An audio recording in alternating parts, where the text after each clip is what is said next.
They threw her away like she was nothing. I came back from nothing. And nothing is afraid of me now.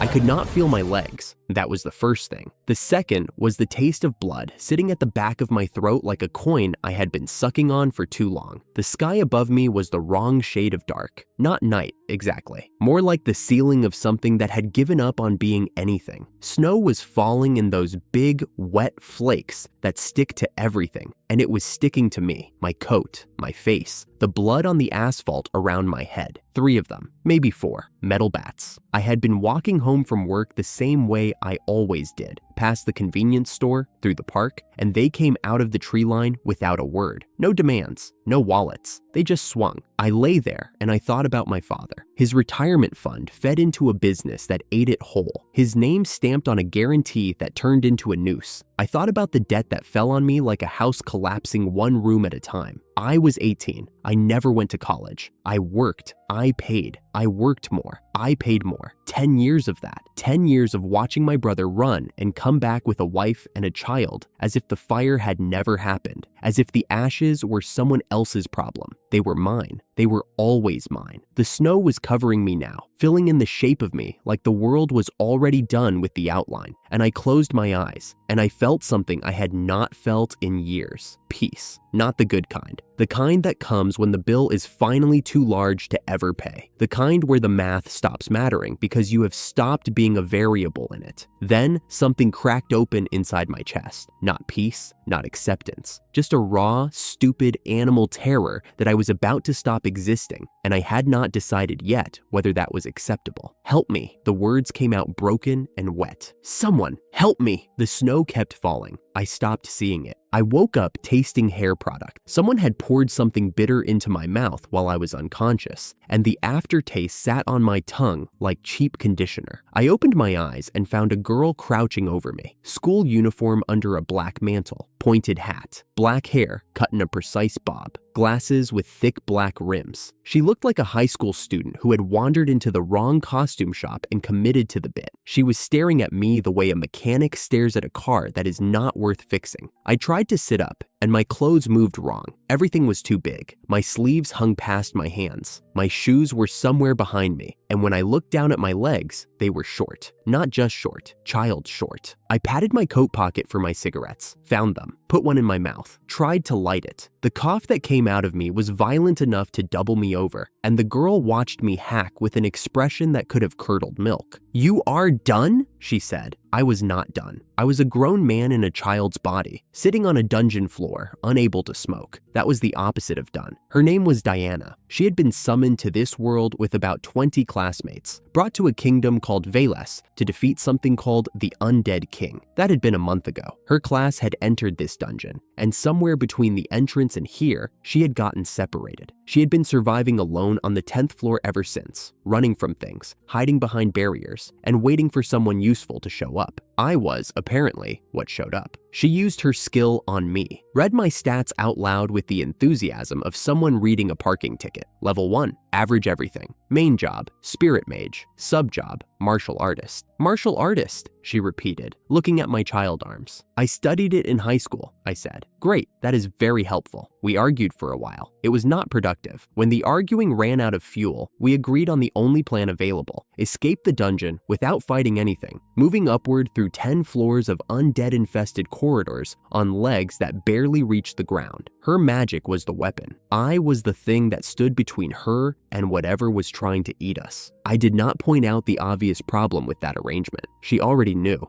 The zombie came around the corner on the 3rd day. Diana's spell hit it in the chest, wounded it, did not kill it. The thing kept coming with the mindless momentum of something that had forgotten how to stop. And then it was on me. It pinned me to the ground, one hand on my shoulder, the other grabbing at my face. Its teeth found my right arm and sank in, and I felt the bite all the way to the bone. The pain was white and total, and for a second, I was back on the asphalt, back in the snow, back in the place where things ended. Then, my hand caught fire. black fire. It erupted from my palm without my permission, tore through the zombie's torso like paper, and the smell that came off the burning flesh was something I will never describe to anyone. I kicked the thing off me and crushed what was left of its head under my boot. A voice spoke inside my skull, not mine. Calm, neutral, administrative. It told me I had reached level 2. My bite wound closed, the skin sealed, and on my right arm, where the teeth had been, a black tattoo appeared in a pattern I did not recognize. I stood there breathing hard, staring at the mark. My hand was shaking, not from fear, from whatever had just moved through me. The zombie had been wearing boots that fit me. I took them. I took its backpack too. Inside, hard bread, dried meat, a blanket, a small bottle. I put the boots on. They were the first thing in this world that was actually my size. Diana was standing behind me, pale. "Sorry," she said. I froze. Save the apology. I shouldered the backpack and started walking. "Just move." The days blurred. We fought. We looted. We slept behind a barrier made of thin metal stakes that Diana pushed into the ground in a square. Something about the device hid us from undead senses. I did not ask how it worked. I was too tired to care about anything except the next corridor and the next fight. My black flame was unreliable. I could light it on command if I focused, but the flame flickered and sputtered like a candle in a draft. The only time it had worked perfectly was when the zombie was biting through my arm.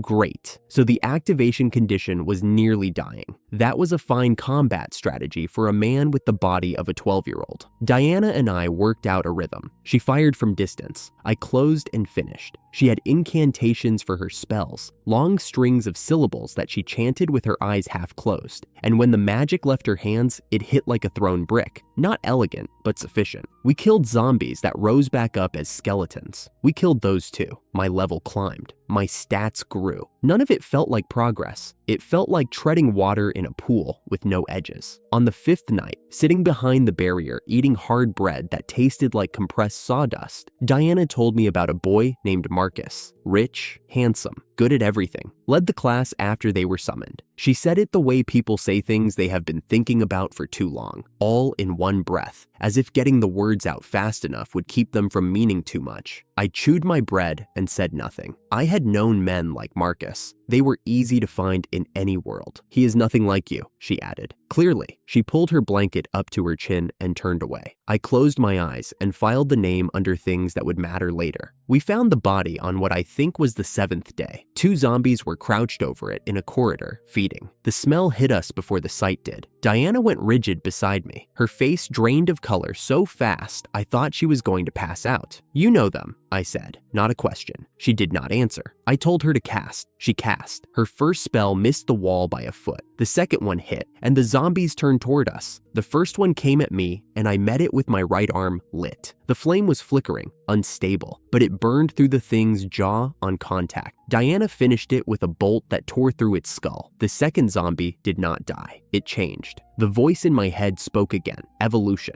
The zombie had hit its level cap and transformed into something new. It grew taller. Its movements sharpened. Its eyes found me with an intelligence that the zombies had never shown, and it charged. The ghoul threw me into the wall hard enough to crack stone. It was faster than me, stronger than me, and it fought with intent. Diana hit it with fire. It ignored her. It came for me again, caught my left arm in its teeth, and bit through to the artery. Blood sprayed. The world tilted. I had one idea left. I pulled everything I had into my right fist. The black flame stopped flickering and went solid, coating my arm in a light so dark it ate the shadows around it. Diana threw fire at the ghoul's feet. I ran through the flames and put my fist through its chest. It disintegrated. The voice told me I was level 10.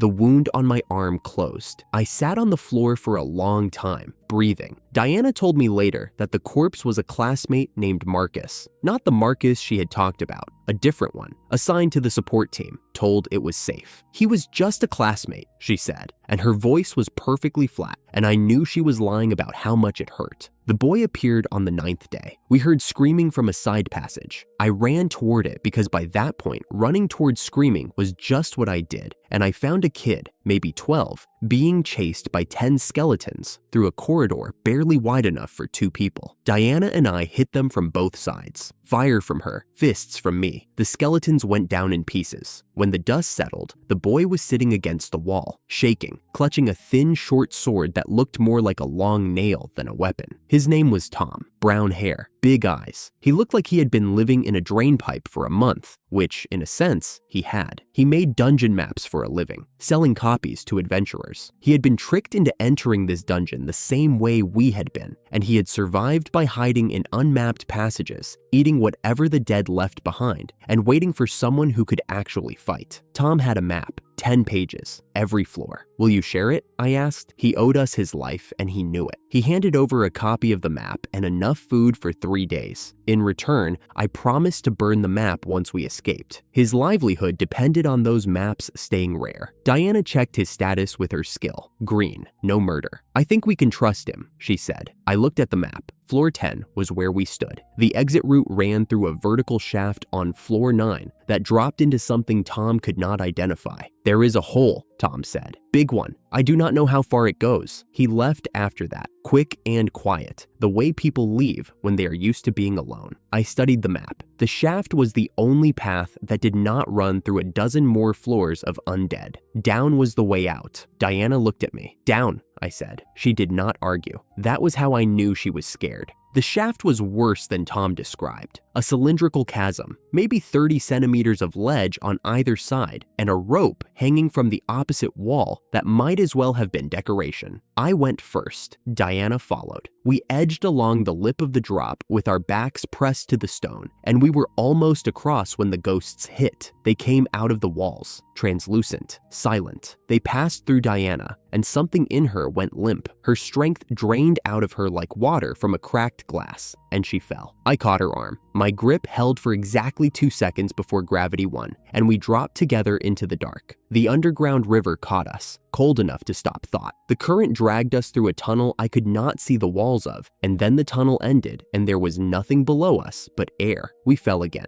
hit water, an underground lake, black and still, lit by phosphorescence on the cavern ceiling that made the surface glow like a sick man's fever dream. I dragged Diana to the shore, coughed blood. Something inside me was broken. Ribs, maybe more. Diana's face was close to mine, pale, guilty. I lied, she said. My skill is not appraisal. It is called soul heal. It heals the spirit, not the body. I cannot fix what is wrong with you. I stared at her. She had lied about her only useful ability. She had let me believe she could read stats when what she actually did was heal minds. I filed the anger somewhere deep and decided to deal with it later, if later existed. Can you still fight? I asked. I can bind things for a few seconds. Then bind. The skeleton general walked out of the shadows at the far end of the shore. Silver armor, red eyes burning in an empty skull, a sword longer than I was tall. The pressure that came off it was physical, like standing too close to a furnace. Diana cast. Glowing threads wrapped around the general's arms. It strained against them. She screamed with the effort of holding it. The threads frayed. I ran. Flame on my right arm, black and solid. The way it only worked when I was close enough to dying that the power stopped caring about my permission. I found the gap in the armor, found the red core glowing behind the ribs. I punched through it. The general collapsed. The voice in my head told me I was level 20. My ribs stopped hurting. The blood in my mouth dried up. Diana was on her knees behind me, breathing hard, alive. I turned to look at the cavern we had fallen into.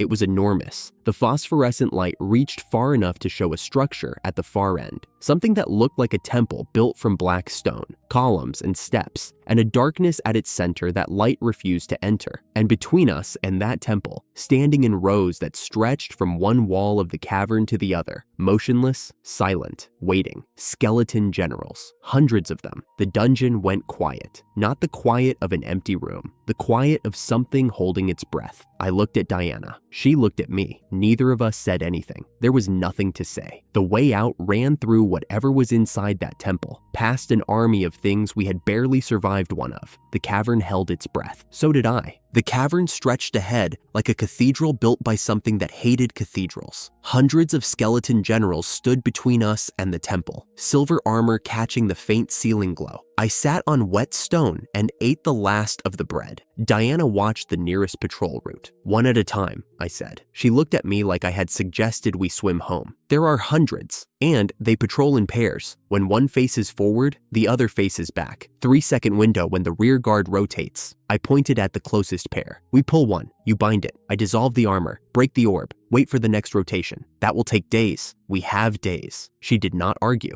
not because she agreed, but because she had no better plan and the discipline to admit it. That was the thing about Diana. She would call me an idiot for the rest of our lives, but when the situation called for an idiot's plan, she followed it without complaint. The first general took 20 minutes. I lured it with a thrown rock. It detached from its patrol partner and came toward us with the mechanical patience of something that would walk until it found what it was looking for or ran out of floor. Diana cast the binding array. Golden bands of light wrapped its arms and torso. I closed in, pressed my palm to the chest plate, and the silver armor crumbled inward like burning paper. The red orb sat where its heart should have been. One punch, shattered. The bones fell. Level 28. By the 10th, we had a rhythm. Diana cast the binding array. I closed the distance while its sword arm was locked, pressed my palm flat against the armor, and let the black flame eat through, not fire. I had figured that out around General number 7. The flame dissolved, collapsed at a fundamental level. I could control where it stopped, which was the only reason I still had clothes. By the 20th, I was level 40. The flame came faster now. My body moved like it remembered something I had never taught it. The stats climbing with every kill were not just numbers. They were real. I could feel the difference in every step, every swing, every breath that came easier than the one before. By the 40th, I was past 60. Diana was catching up. The shared experience from each kill pulled her towards 70. Her damage was still negligible, but her binding never missed. She cast the same spell over and over and never complained about the repetition.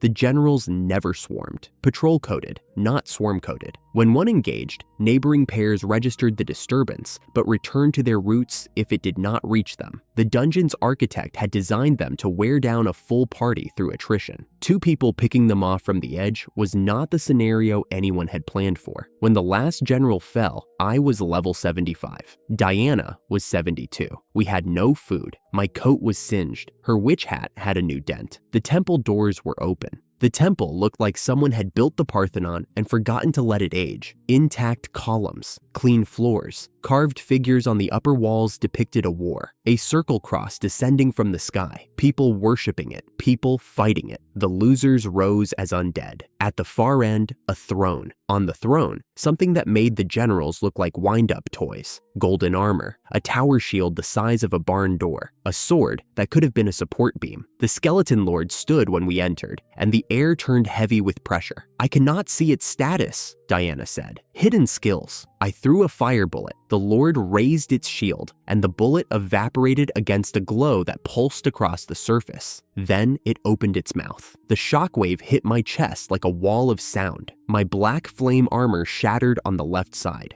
Gone. My left arm went dead from shoulder to fingertips. I could see it hanging there, still attached, but the connection between brain and limb had gone dark. I stumbled back. The lord closed the distance in 2 steps. Its sword came down in a vertical arc. I threw myself sideways. The floor where I had been cracked in a line 3 meters long. One-handed then. My punches darkened its golden armor, but did not break it. The dissolution that had eaten through generals in seconds barely stained this thing. Worse, it regenerated. I took its sword arm off during one of Diana's bindings and watched the arm grow back. Bones first, then armor. The shield glow dimmed afterward, but the math did not change. I could not destroy what rebuilt itself faster than I could damage it. Diana was magnificent. Binding arrays buying me seconds. Magic bullets that did nothing to the armor but one shot caught its skull and made it stagger. She was fighting something beyond her range, and she had not stopped casting. It body slammed me into a pillar. I felt ribs give way. My vision went white, then red, then settled into a narrow tunnel of clarity that was probably my body's way of saying this was the last round. I slid down the pillar. The stone floor was cold against my back. The Lord turned toward me, raising its sword for the stroke that would end this. I thought about the park, the bats, the snow, the way I had decided to die, and then, at the very last second, changed my mind. Not because my life was worth fighting for, because I had not been the one who got to make that call. Something shifted. Not outside, inside. The black flame on my right arm intensified.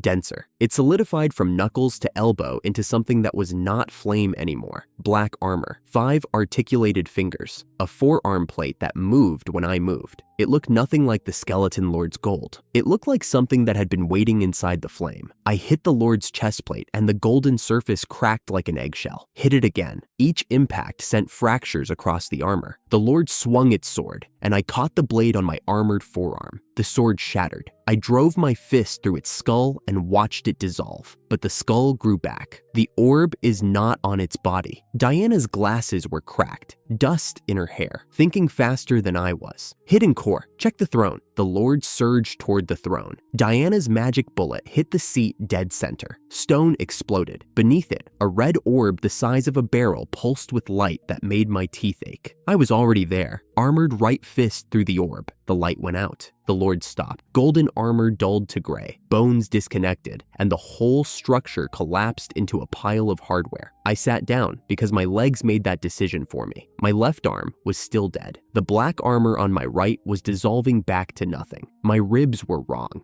Diana pulled the scarf from her neck and tied it around my left arm above the elbow, a tourniquet for an arm that was not bleeding. "You are a good person," I said. She looked at me like I had insulted her. "Shut up and stand. I was lucky landing here with you." She opened her mouth and the floor cracked. Not a combat crack. The fracture ran wall to wall like a zipper through stone, then the ceiling, then the columns. Hairline cracks spreading across every surface, like the whole temple was glass, and someone had tapped it. Diana grabbed my coat and hauled me upright. A section of wall separated and fell into darkness, not shadow, absence. The skeleton lord had been the dungeon's anchor. Without it, the architecture had no reason to exist. She pulled me toward the entrance. The floor behind us dropped away. The cavern was already gone. The phosphorescent ceiling fractured into pieces that fell into the void without sound. I heard a voice, not Diana's, something from everywhere and nowhere, like a thought that was not mine, the messenger. No words I could hold afterward, just the sense of being seen. The floor vanished and we fell. I woke up to birdsong and wanted to kill whoever was responsible. Everything worked. My left arm moved. My ribs were solid. The tattoo on my right forearm sat quiet and dormant. But I felt wrong, not injured, recalibrated, like someone had taken me apart and put me back together with better parts and worse instructions. Diana sat against a tree 3 meters away, with the expression of someone who had been awake for hours and had opinions. "Finally," she said. "Forest, river, autumn leaves. The kind of morning that would have been pleasant if I had not just fallen through the collapse of a death temple. I checked your status while you were out." She said it like reading a grocery receipt. "Level 100, all stats 255, the maximum, the cap." I stared at her. She stared back. "What kind of game is this?" "I do not think it is a game." I stood. Everything worked too well. My legs pushed me upright with an ease that felt borrowed, like wearing someone else's body. The dungeon's collapse had registered as thousands of kills at once, a bulk experience event that pushed every stat to the system's ceiling in a single moment. What the dungeon had cost me, the collapse had refunded at a rate that did not make sense by any rule I understood. I filed this under things that should not be possible and looked at the river. Downstream. Rivers go to people. That is a terrible plan. Diana stood, brushed leaves from her mantle, and started walking toward the river.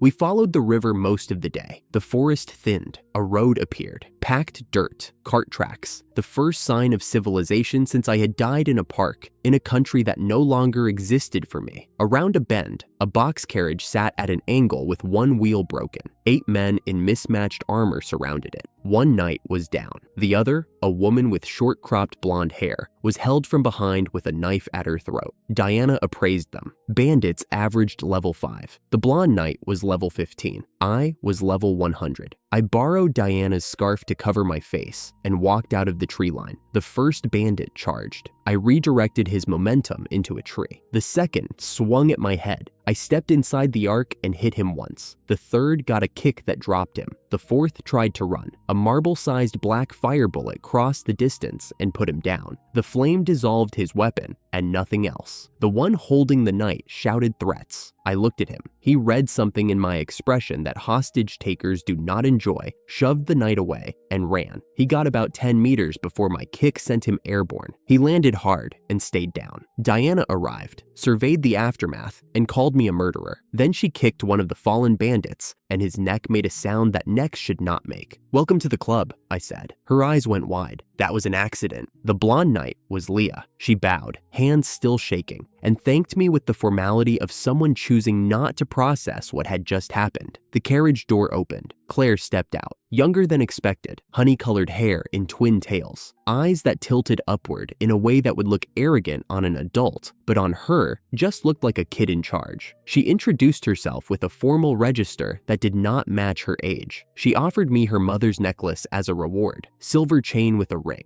I shook my head. Kids should not sell their memories. She looked offended. Leah looked relieved. Claire explained the basics. People from other worlds were called guests. The church recorded kills and paid bounties. Rockwell was reachable by evening. The capital was 10 days away. "We are headed to Rockwell. If you escort us, I will accommodate you." I needed a city. Rockwell was where I was going. The ride cost me nothing. Diana wanted the capital. Her classmates would be there. I told her the capital was 10 days in a carriage with broken wheels, and Rockwell had a church that could handle everything we needed now. She argued. I got into the carriage. She followed.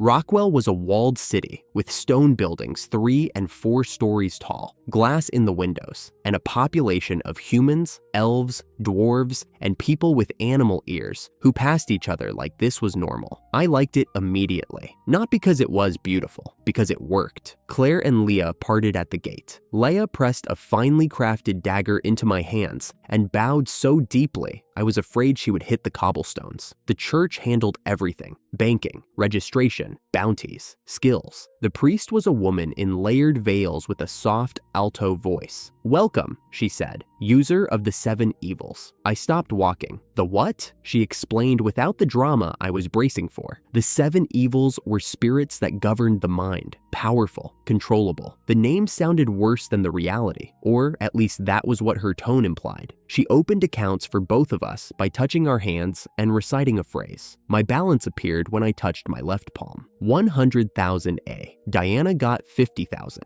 She complained until I agreed to split the difference. 75,000 each. Then the bonus points. 100 total from every kill in the dungeon. I picked 7 skills and spent 70. Status: abnormality resistance, physical resistance, magic resistance, dark vision, presence detection, healing boost, appraisal. I walked out with 7 skills, 75,000 in the bank, a dagger from a grateful knight, and a city pass. The priest smiled at my back. I chose not to think about it. The Golden Sheep was the cheapest inn the receptionist could recommend without flinching. 2 stories. A common room with 6 tables that had seen better centuries. Behind the counter, a woman stood with her hands on the wood and a look that said she had already decided what kind of guests we were. Sarah had veiled hair and the kind of steady presence that made the room feel smaller and safer. She looked at us the way someone looks at strays deciding whether to come in from the rain. 2 rooms or 1? 1. 2 beds. She had them. Told us the rate, took the money, handed a key, asked nothing else. No names, no registration, no curiosity about why a kid and a teenager in a witch hat were checking in at sundown.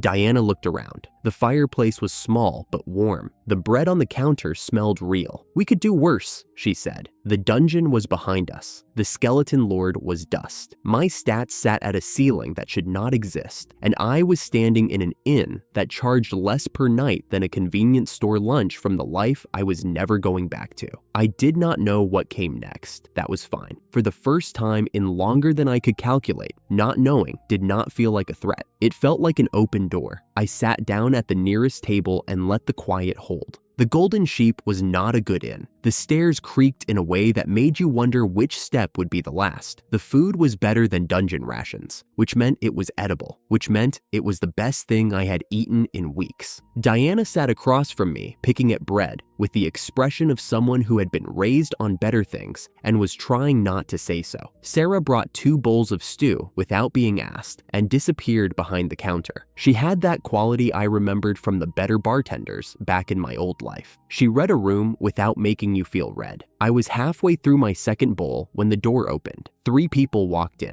2 guys and a girl, all roughly Diana's age, all wearing gear that looked like it had been supplied rather than earned. The taller one had armor with a crest on the shoulder. The shorter one carried a shield too big for him. The girl wore a school uniform under a traveling cloak, which told me everything I needed to know about where they had come from. Diana's hand stopped moving. Her spoon hovered over the bowl. She did not look up, but she had gone still in a way I recognized. The kind of still that means someone is listening harder than they have ever listened to anything. They sat 1 table away. The tall one did most of the talking. Marcus. I did not know his name yet, but I would learn it soon enough. He spoke the way people speak when they believe no one important is listening. He described their expedition, 2 dead, 1 missing, a dungeon they barely survived. He called it a learning experience, which is the kind of thing people say when they want to stop feeling bad about something. Then, one of them brought up Diana. The shorter one said it first. He said she had been difficult to work with, that nobody had searched too hard for her after they lost her, that they had moved on, and that moving on had been the right call. Marcus agreed. Not cruelly. He said it the way you would say a supply line was not worth maintaining. Practical, measured. He said she was missing, and that was unfortunate,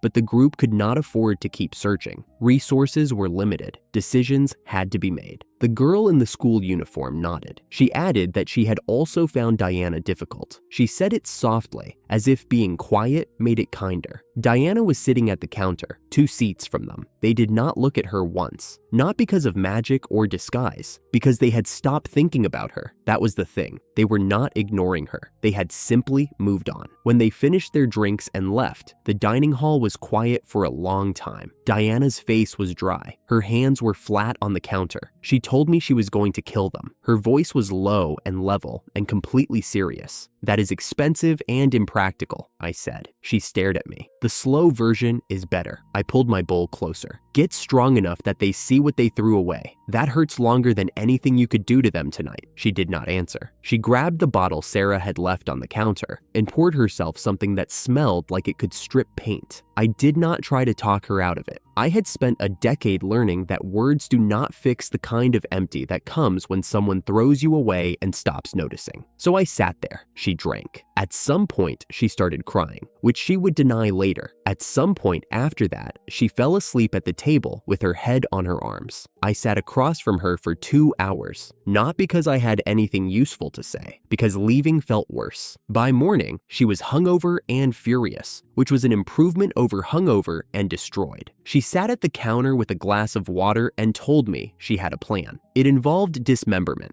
I told her dismemberment was off the table. She suggested a lesser form of violence. I told her that was also off the table. Then what? She said. Build, get strong, take quests they cannot take, clear dungeons they cannot clear, show up where they are and be undeniable. That is the revenge that sticks. Her jaw worked. She wanted to argue. She wanted to tell me that the slow method was weak, that it did not hurt enough, that she wanted them to feel what she felt. But she was also smart enough to know that a level 100 mage with no rank and no reputation could not walk into the capital and start breaking bones without consequences. Fine, she pushed the glass away. But if we cross paths and I get the chance, I am not holding back. Your call, I said. But build first. Revenge on an empty stomach is just noise. Sarah refilled her water without comment. I went to the slums the next day. Diana wanted to rest. I wanted information. The Adventurer Guild had told us we were rank E, which meant we could take no quests worth taking. I needed someone who knew how this city actually worked, where the money was, what the merchant routes looked like, which monsters were worth hunting. Someone local. What I found was a beating. 2 men in an alley, kicking a boy who had stopped trying to get up. The boy was thin and dirty, and wearing clothes that did not fit. He curled around his ribs and took it with the kind of practiced endurance that told me this was not the first time. I knew what this was. I had seen the shape of it in my old life.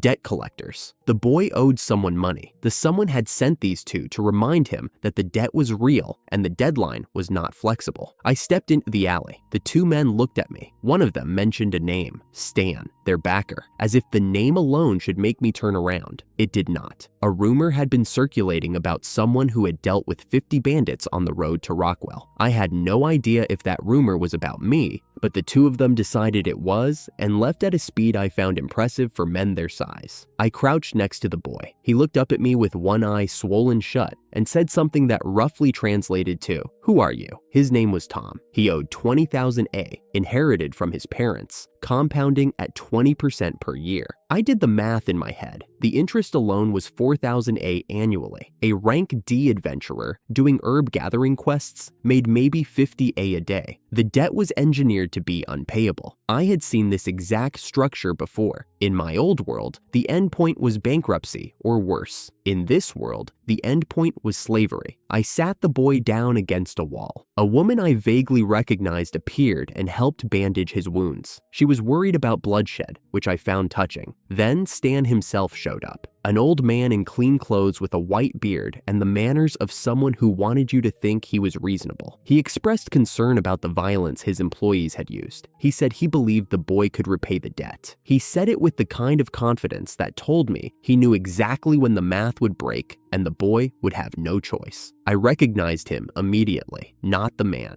the type. I had paid off a debt like this once. It took me a decade. I will lend the boy 20,000 A, I said. No interest. Stan's expression flickered. Not charity, I clarified. Investment. The boy knows this city, merchant routes, monster habitats, adventurer infrastructure. That information is worth the money. We went to the church, made it a contract. The loan shark could not object because the debt was being paid in full. He tried a few angles, and I shut each one down with the dispassionate efficiency of someone who had spent 8 years navigating paperwork designed to trap him. That evening, back at the inn, Tom removed the disguise. She was not a boy. She was a girl. Fox ears folded flat against her head. A single tail, thin and rust-colored, curled behind her. She was from the foxtail tribe. Her real name was Lily. Her race had an innate skill called recognition hindrance. It did not change her appearance. It changed how observers categorized her. When the skill was active, people saw a human boy in bad clothes. Their minds filled in the gaps and never questioned it. Should I stop using it? She asked. She was looking at the floor. Her voice was careful, the way people speak when they are waiting to be told to leave. Keep it, I said. It is useful. She looked up. Her good eye, the one that was not swollen, went wide. Also, I need you to explain every merchant in this district, every quest route in the forest, and every monster habitat within a day's walk, starting tomorrow. She nodded so hard I thought her neck would hurt. She called me Big Brother. I did not know what to do with that. The last person who had called me brother was the one who ran away when the debt came due. The next few days followed a pattern. Lily led us through the forest for herb gathering quests. Diana complained about the pay. I did the math on how long it would take to fund a slow life at 50 A per day and tried not to think about the answer. Lily knew the forest the way I had known my old commute. She carried a monster avoidance bell on her belt and explained every plant, every animal track, every merchant rule about overharvesting. She was worth every coin of the 20,000. We opened a joint account at the guild. I insisted on equal three-way splits. Diana objected on principle, then agreed when she realized she had no alternative to propose. Lily tried to refuse her share. I told her money was serious business and that the split was the split. I bought Lily equipment at the trading company, a slingshot with mithril alloy ammunition, leather armor, a black coat to match the rest of us. She cried again when I handed her the coat. I was beginning to notice a pattern. During one of the walks, she mentioned her brother. His name was Ryan. He was in church service. They were separated. She wanted to visit him during the Spirit Festival, but the church had rules about attendance obligations during ceremonies. She said it plainly, the way you mention something that hurts too much to linger on. I filed the information the same way I filed everything, quietly, completely, without comment. We were heading back from a herb run when I felt something. Not a sound, not a smell, something in my head, a signal, not words, just urgency and pain coming from a specific direction, like a compass needle made of panic. The spirit mage job came with a residual sensitivity to emotional states at range. I had not tested it. I did not know its limits, but the signal was clear enough that I turned and started running before I had decided to. Diana followed. Lily could not keep up, so Diana carried her. We found her in a clearing, a woman the size of a small wall, dark-skinned, with short horns curving back from her temples. She was bleeding from 3 places and holding a pole hammer in one hand while a magic bear the size of a cart horse circled her. The bear had already broken something in her arm. She was fighting it with one hand, and what appeared to be pure stubbornness. I stepped between them and blocked the bear's next swipe with my forearm. The impact traveled through my bones and went nowhere. The bear was strong. I was stronger. It tried fire breath. The black flame dissolved it before it reached me. Diana arrived and hit the bear with a spell that took most of its face off. It charged anyway. I ended it with one punch. The woman reset her own dislocated shoulder against the nearest tree without making a sound. She drank a healing potion. Her arms were covered in old scars. Not the kind you get from one bad fight. The kind you accumulate over years of fights where dying was a realistic possibility. Her name was Vivian, Bisonhorn tribe, mercenary and adventurer. She had been leveling solo because the jobs that matched her combat ability were the jobs that killed solo fighters, and she had not found anyone worth running with. She looked at me for a long time. Then she challenged me to a strength contest, a handshake. I won without trying. She had used her tribe's racial strength boost skill. It did not matter. "What are you doing in this city?" she asked. "Trying to live slowly," she grinned. It was the grin of someone who has just found something interesting after a long time of nothing being interesting. "You have merchant contacts?" "A few." "Then come along," she blinked. "That simple? You fight well. You know people who buy monster parts, and you are the first person who is asked to join instead of being recruited by accident. Yes, that's simple." We walked back to Rockwell with a bear carcass and a new party member. Vivian sold the pelt and magic stone through her contacts for 2,000 A and took a 500 commission. The next morning, she showed up at the inn with the remaining 1,500 and a look on her face that said she had already decided this was permanent. 4 people around a table at the Golden Sheep. Sarah brought food and did not ask why the number of plates kept going up. The conversation was tactical, quest ranks, income targets. Who knew what about the merchant network? Diana wanted to push for higher rank missions. Vivian agreed, but wanted to establish a baseline income first. Lily had already mapped out 3 weeks of herb routes and 2 potential bounty targets. Diana and Vivian discovered within the first 10 minutes that they did not like each other. Vivian was blunt in a way Diana read as confrontational. Diana was sharp in a way Vivian read as posturing. Both were correct about the other. Lily watched the exchange with the expression of someone deciding whether to intervene or hide under the table. I ate. A week ago, I had been sitting in this room alone, 1 bowl of stew, 1 glass of lemon water, 1 man trying to figure out what a slow life looked like in a world he did not understand. Now there were 4 of us. I had not recruited Diana. She was there when I woke up. I recruited Lily as an investment. Vivian asked to join. The team was less a decision than a consequence. People kept solving adjacent problems by attaching to me, and I kept failing to say no. Sarah leaned against the counter with her arms crossed, watching us argue about money. She had been running this inn alone since her father died. Strange guests were probably not the most complicated thing she had dealt with. I looked at the table. 4 plates, 4 glasses, 4 people who had not planned this. Diana was still angry. Lily was still careful. Vivian was still deciding if this was real, and I was still trying to have a slow life. I was also beginning to suspect that the slow life was not going to work out the way I had planned. I finished my stew. It was not good stew, but the table was full and the lamp was warm, and for the first time since I had arrived in this world, the silence between people felt like something other than absence. I filed that under things to worry about later. The table had 500 silver coins on it, a map that smelled like sewage, and 4 opinions about what to do next. Vivian wanted to fight something. Diana wanted to make money. Lily wanted to be useful. I wanted all 3 to stop talking at the same time. "Rogers Trading Company has a 3-day escort heading north," Vivian said. She leaned back and ticked the details off on her fingers. 200 A per day, meals and injuries on us. Diana counted the coins again.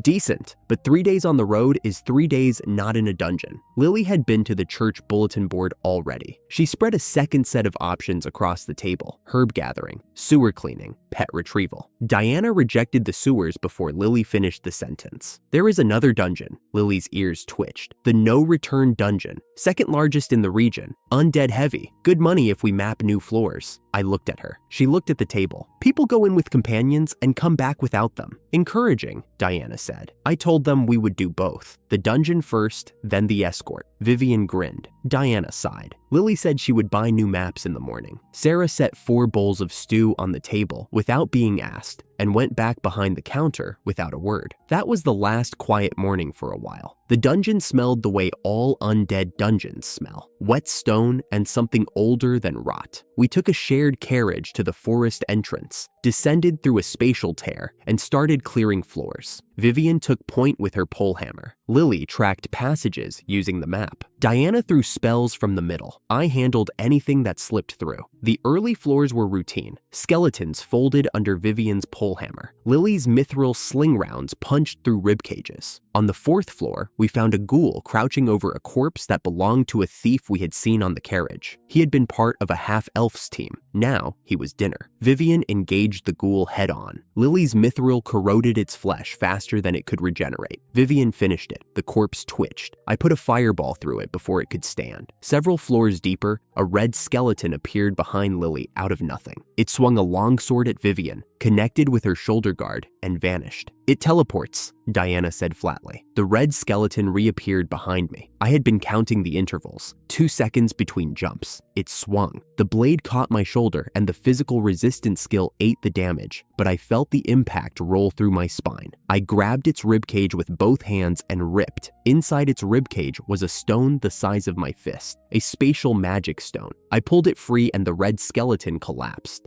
Diana's eyes went wide. "That is worth $1,000,000 A." The stone started glowing. "Put it down," I said. Diana grabbed my arm. "Do not put it down." The light swallowed us. We landed in a space none of us recognized. The ceiling was beyond Diana's light spell. The walls were raw stone, veined with something that glowed faintly blue. The map was useless. "We are stuck," Vivian said. Diana's assessment was longer and directed at me. She was right. I had grabbed the stone without checking what it was. Spatial magic objects in this world activated on contact. No off switch. My fault. Lily crouched and pressed her palm to the floor. 10 seconds. 20. Then she pointed at a section of wall that looked identical to every other section. "The ground texture changes there. There's a gap behind it." I broke the wall. A narrow passage sloped downward. "Of course," Diana muttered. We went deeper. The passage opened into a chamber the size of a cathedral. Stone pillars lined the approach to a temple at the far end. Orange fungal growths on the ceiling cast everything in sick amber light. The half-elf from the carriage was huddled against one of the pillars. He told us not to go further. 10 years he had been working this dungeon with different parties. Never reached this floor. He had been trying again alone when the teleportation dropped us here. I thanked him for the warning and walked past. The scorpion was waiting in the temple. It was the size of a house. Skeletal upper body rising from an arachnid chassis. 3 attack types in the first 30 seconds. Pincer strikes that cracked stone pillars. A poison tail faster than anything that size should be, and a sweeping light beam that forced constant repositioning. I threw Lily onto the temple roof. She protested the entire way up and went silent the moment she landed. From up there, she could see the whole fight without being in it. That was her job now. Eyes, not hands. Vivian planted herself in front of the scorpion and took its attention. The first pincer strike drove her boots 6 inches into the stone floor. She did not move. The second strike she deflected with the polehammer's shaft, and the impact threw sparks. She held. Diana bound the scorpion twice with binding magic. The first spell held for 4 seconds. The scorpion shattered it with brute force. The second spell came while it was mid-strike and locked its front legs long enough for me to close the distance. The head was the obvious target. I hit it with everything I had, and the skull cracked but did not break. The magic stone was not in the head. "Spinal cord," Lily called from the roof. She had been watching the glow through the gaps in the ribcage. I circled. The scorpion freed itself from Diana's binding and swept its tail at me. Vivian intercepted it with her earthquake strike. The whole floor shook. The scorpion stumbled. Diana hit it with a third binding spell. I reached the spine, drove my fist through bone, and pulled. The magic stone came out in my hand. The scorpion collapsed. The temple shook. The dungeon was dying. We ran. Diana grabbed all 4 of us and cast teleportation just as the ceiling came down. We landed in a forest, night sky, stars, grass. The half-elf was standing nearby, staring at the patch of dirt where the dungeon entrance had been.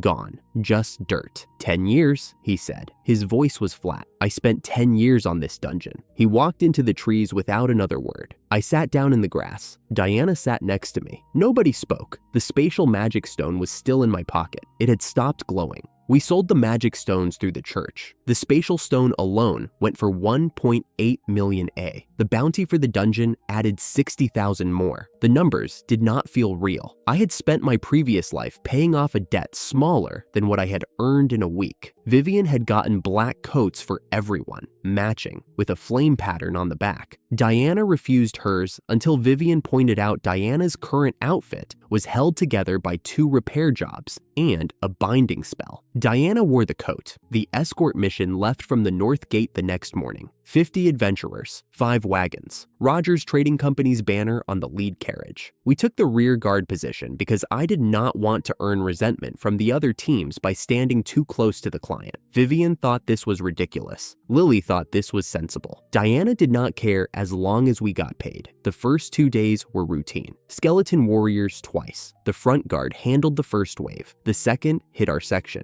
Vivian broke 3 before the rest of the convoy could turn around. Diana put a volley through 2 more. Lily ran out of sling bullets and spent the afternoon carving replacements from branchwood. The other adventurers started watching us, not with hostility, with the careful attention of people recalculating how much danger they were actually in. On the 3rd night, the ghosts came. 3 ghost mages materialized over the convoy, translucent shapes with a red sphere in each chest, floating above the treetops. Their fireballs merged into one and hit the rear section where a cleric was standing. I got between her and the fire. My coat burned. The fire did nothing else. I was already immune. I put a black flame arc through 2 of them and punched the 3rd out of the air. 1 adventurer was dead, a veteran on his last escort before retirement. The ghost paralysis skill had caught him at the edge for 3 seconds too long, and a skeleton warrior got through. He died doing the job. Nobody had failed. The world just did not guarantee safety. The cleric performed the rites. No one spoke. That night, the Rogers representative found me at the campfire. Thick mustache, tanned skin, the smooth language of someone who sold things for a living. He offered me a coat, fire rat leather, fire resistant. I told him I could not accept anything the rest of the convoy did not get. He offered 600 A bonus to every adventurer on the job instead. I accepted. He insisted I keep the coat anyway. I did not have the energy to argue.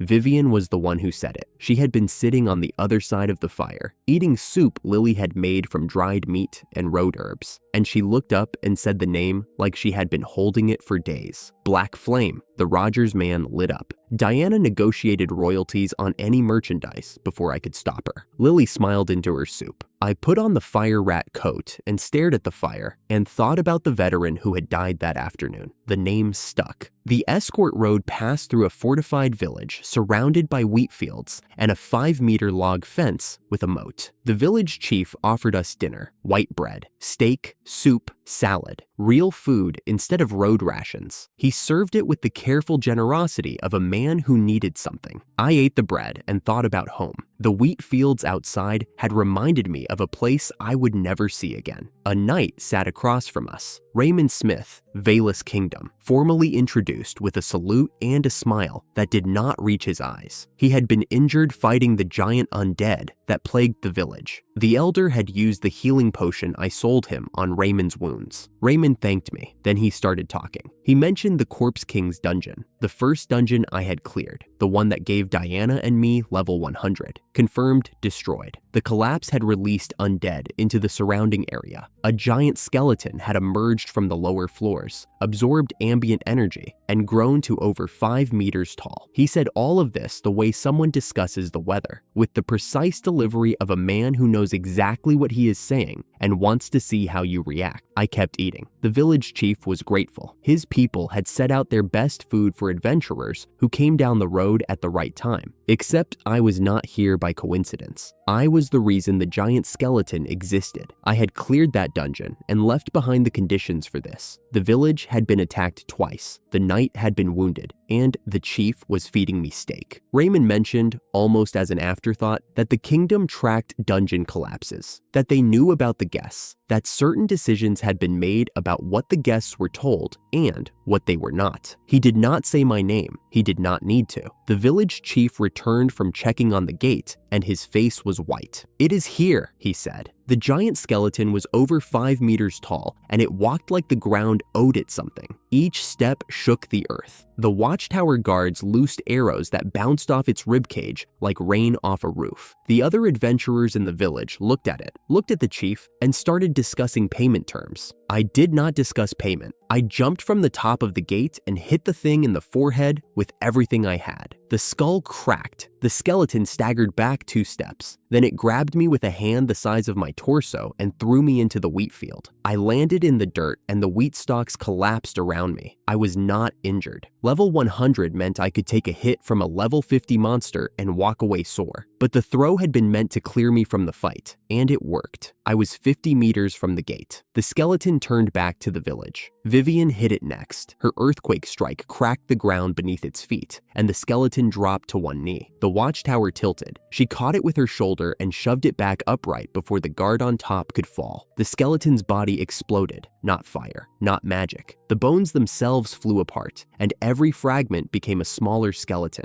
20 of them swarming the gate. The armor of Legion skill. The thing had turned itself into an army. Lily called from the watchtower, where she had climbed during my initial charge. The fragments are reforming. It is regenerating. She was right. The small skeletons were pulling back together, fragments grinding toward the center of the field, reassembling. The giant skeleton was rebuilding itself from its own wreckage. I ran back to the gate. Raymond was there with a borrowed bow, putting fire arrows into the smaller skeletons with the efficiency of someone who had done this before despite his wounds. His aim was precise, and his expression was calm, and I filed him under people to worry about later. Diana stood on the wall. She was not panicking. She was not hurrying. She raised her staff, and I saw the air around her shift like heat haze, the mana density warping visible light. She had been developing this since the Scorpion fight, magic amplification layered with parallel activation. She fired 10 simultaneous volleys of magic rounds. Not one spell cast 10 times. 10 spells cast at once, each one a full power volley. The first wave hit the reassembling skeleton and scattered the fragments. The second wave destroyed half of them. The third wave cleared the field down to the core. The fourth wave found the magic stone. It was in the spinal cord, not the skull, hidden in the most structurally protected part of the skeleton's frame.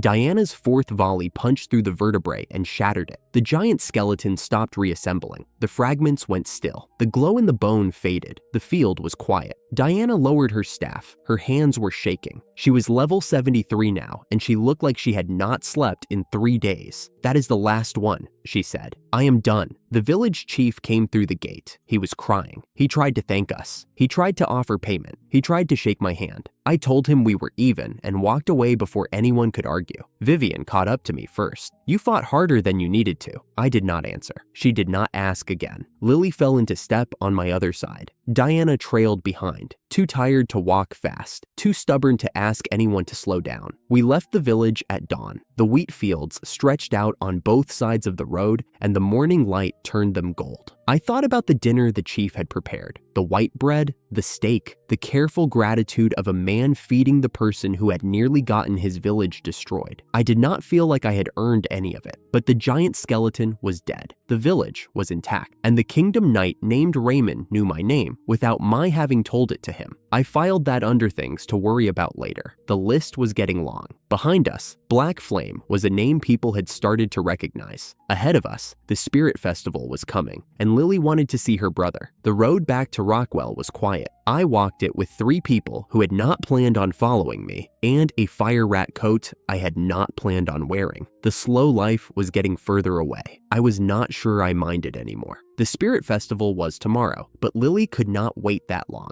We found Ryan in the church garden, sitting on the edge of a dried-up fountain with a book open on his lap. He looked up when Lily said his name, and for a second, neither of them moved. Then she crossed the distance between them in 3 quick steps and dropped to her knees in front of him, and I stood back near the hedge and let her have the moment. He was about my height, brown hair, brown eyes, thin in the way kids are thin when they have been eating institution food for months. He wore a plain robe, church-issued, and his hands were clean in the way that said someone had been making him wash them before meals. I recognized the look. It was the look of a boy who was being cared for by a system instead of a person. Lily asked him to come live with her. She had a room at the inn. She had money now. She had paid the debt. Everything she had done since I met her had been building toward this sentence, and she said it simply, like it was the most obvious thing in the world. Ryan told her no, not cruelly, not with indifference. He said he had decided to train as a cleric. He would live in the dormitory. He could not live with her. He said it with the careful steadiness of someone who had rehearsed the words until they stopped hurting.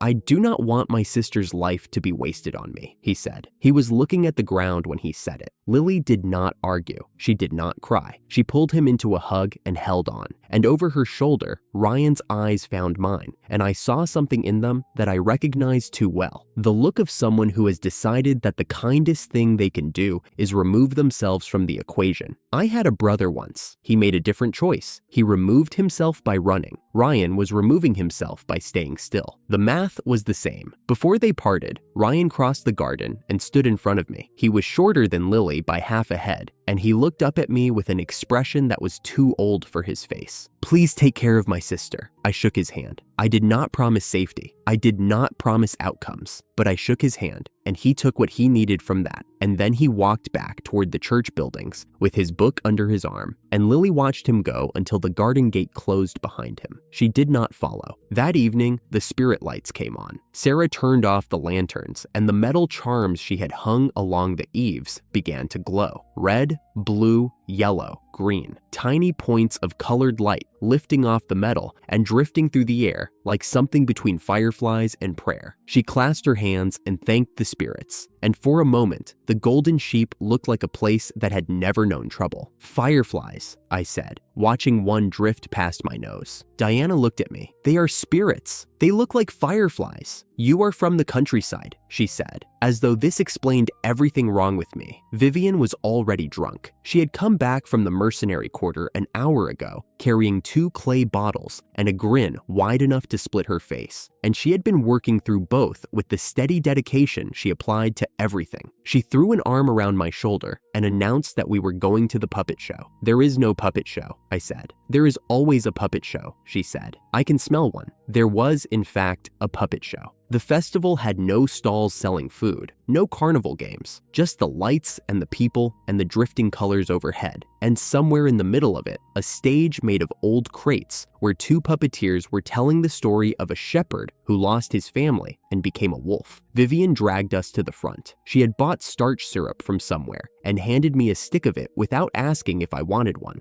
Diana ate hers with the precise irritation of someone who had never been to a festival and was furious about enjoying one. Lily stood at my left. She had not said a word since the church garden. She watched the puppets with the careful attention of someone who was thinking about something else entirely, and I did not ask what. I already knew. The shepherd on the stage lost everything. 3 heroes and a shrine maiden came to stop the wolf he had become. The puppeteers made the wolf roar, and a child in the audience screamed in delight, and Vivian cheered, and for a few minutes the world was exactly the size of a puppet stage, and nothing in it was real. I noticed the warmth. I did not name it. I just noticed it. Diana, eating candy she would never admit she liked. Vivian, drunk and louder than the show. Lily, quiet but present. The spirit lights making everything look softer than it was. If this had been my old life, I would have ruined it by thinking about what it would cost. Here, in this world, with these people, I let myself have it for exactly as long as it lasted, which was about 4 more minutes. The man moved through the crowd like water through a net. I was the only one who saw him. Everyone else kept watching the puppets. Their eyes slid off him the way eyes slide off something the brain has decided is not there. A perception blocking skill. The same family as Lily's recognition hindrance, but stronger, refined, deliberate. I saw him because something inside me recognized something inside him. He was tall, a head taller than anyone in the crowd, short hair, multiple ear piercings, and and a tattoo that covered the right half of his face in dark lines that looked like cracks in stone.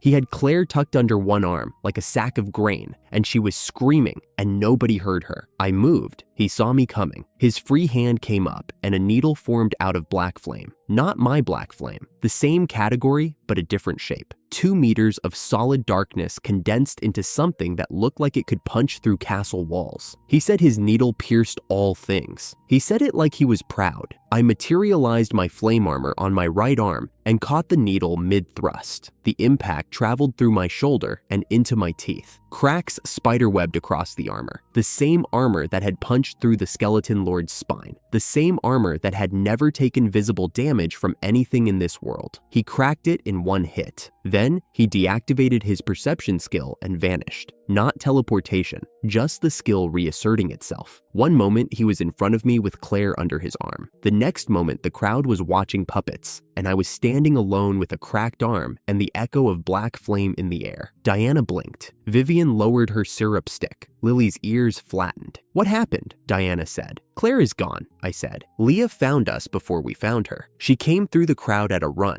guards behind her, sword drawn, eyes scanning for threats she could not identify. She had been running security for Claire's festival outing. The outing Claire was not supposed to be on. The outing Leah had tried to forbid. She looked at me and read the situation faster than anyone had a right to. Where? Warehouse district, I said. I can feel the barrier. Same power signature as the kidnapper. Something inside me could sense it. The 7 evils power in my arm was reading the greed energy surrounding the warehouse the way a compass reads north. I did not like knowing that. I filed it under the growing list of things about myself that I would deal with later. Diana negotiated payment with Leah while we walked. 10,000 A per day per person, plus a bonus on safe return. Leah accepted without blinking. I would have done it for free, but Diana's mother had raised a businesswoman, and Diana's mother was not wrong. Lily led us through the back streets. Her ground sensitivity and my black flame radar narrowed the search to a block of warehouses near the river. The barrier's edge hummed in my teeth, like a low frequency I could hear with my bones instead of my ears. We split. Leah's guards from the south, my team from the north. Vivian sobered up in the time it took to draw her pole hammer, which I found both impressive and slightly concerning. The warehouse held about 10 children. They were sitting against the far wall. Some were crying. One was staring at nothing. Claire was among them, conscious, watching the room with the sharp eyes of someone who had been assessing the situation since the moment she woke up. The guards went down fast. Diana's tracking bolt staggered the front line. Vivian's earthquake strike shook the floor and dropped 2 of them, and Leah's guards swept through the rest before they could regroup. 30 seconds, maybe less. Then King walked in from the back room. He was the tattooed man, minus the stealth. Same height, same build, but this one moved like he owned the air he walked through. Tattoos covered the right side of his face, the same pattern as the kidnapper, but denser, older. He looked at the fallen subordinates the way someone looks at spilled milk. He introduced himself. He used the word legend. He talked about building an empire from nothing, about how everything in this room was currency. He told the room the children would be held for ransom, sold into wealthy households, leveraged against their families. I did not listen to the speech. I listened to the rhythm underneath it. This was a man who needed to be heard, who needed the room to know that he had come from nothing and built something, and that the something was this. A warehouse full of kidnapped children, an empire built on taking what he could not earn. He looked at me and smiled like I was the most interesting thing that had happened to him all week. He said 2 words, something that translated roughly to "do not move." Everyone stopped. Diana's staff froze mid-gesture. Vivian's pole hammer hung at the top of its arc. Leah's sword arm locked. The guards went rigid. The children against the wall stopped breathing. I moved, slowly, like pushing through cement. The 7 evils power in me pushed back against King's command, the way 2 magnets of the same pole resist each other. His power said stop. Mine said no. 4 steps that felt like 40. I hit him with everything the capped body could deliver. He went into the wall. Stone cracked behind his back. He stood up. His body changed. Muscles swelled, skin darkened and hardened. Needles erupted from his arms, his shoulders, his spine. He grew past 2 meters and kept going. The man who had walked in talking about legend was gone. What stood in his place was the greed power externalized. He drove a needle through my flame armor. I materialized a fresh layer. He shattered it.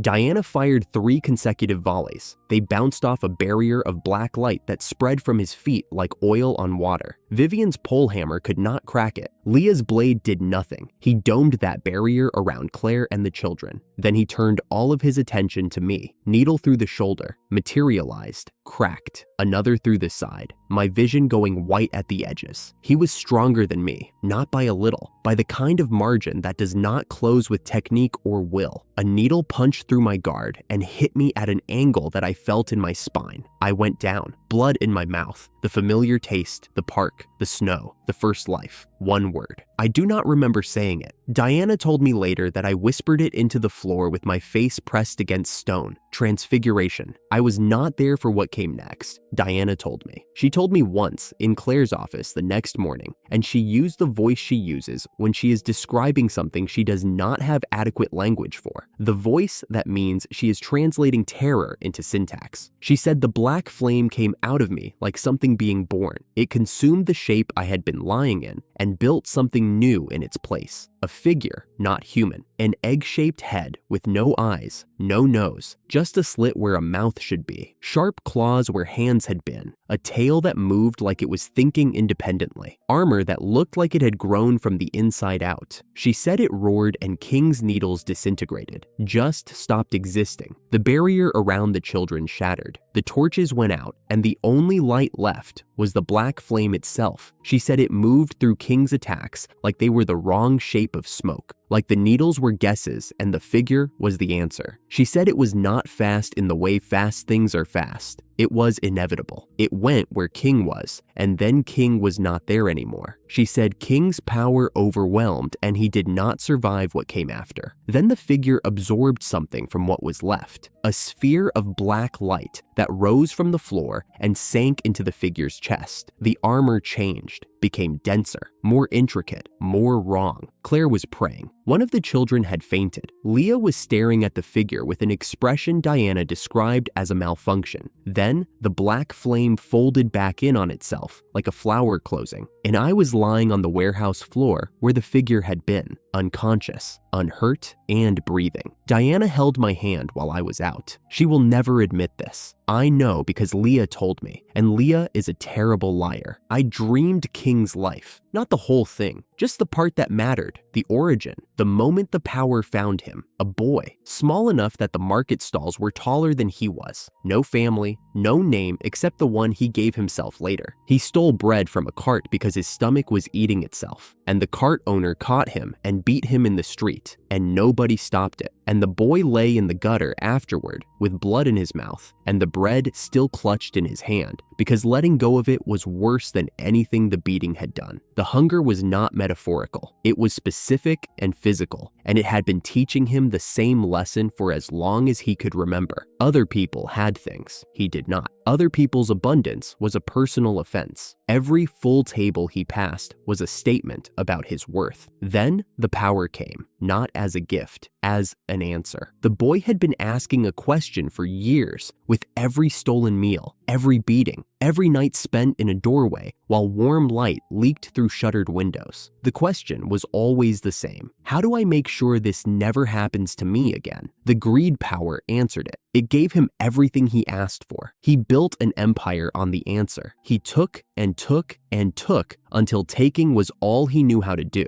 He named himself King because nobody else was going to. He died still holding the question. The answer had not been enough. I woke up with King's answer inside me now, a sphere of compressed want sitting somewhere behind my ribs, next to the flame that had always been there. I had not chosen it. I could not give it back. The tattoo on my right arm had spread. The black lines that had stopped at my elbow now reached my shoulder, like roots growing toward my heart. I woke up in a chair in Claire's manor. Diana was asleep in the chair next to mine, with her hand on the armrest closest to me. Leah was standing by the door, and when she saw my eyes open, she made a sound like a kettle starting to boil and excused herself to get water. Diana woke up when the door closed. "Death flag," she said, without preamble. She was looking at me the way someone looks at a problem they cannot solve by being smarter than it. I asked what she meant. She told me about the Black Knight. She told me what it did. She told me about King. She described it in clinical terms, and her voice only shook once, at the end, when she said the figure had no face. "You cannot keep using that," she said. "You will die." "I did not choose to use it. That is worse." She was right. It was worse. Claire entered. She was composed. She sat behind her desk and folded her hands and looked at me with the expression of someone calculating a debt she could not pay. She offered money. I told her the team rate was fine. She said she could not repay a life debt with adventurer wages. I said she could. "Miso,"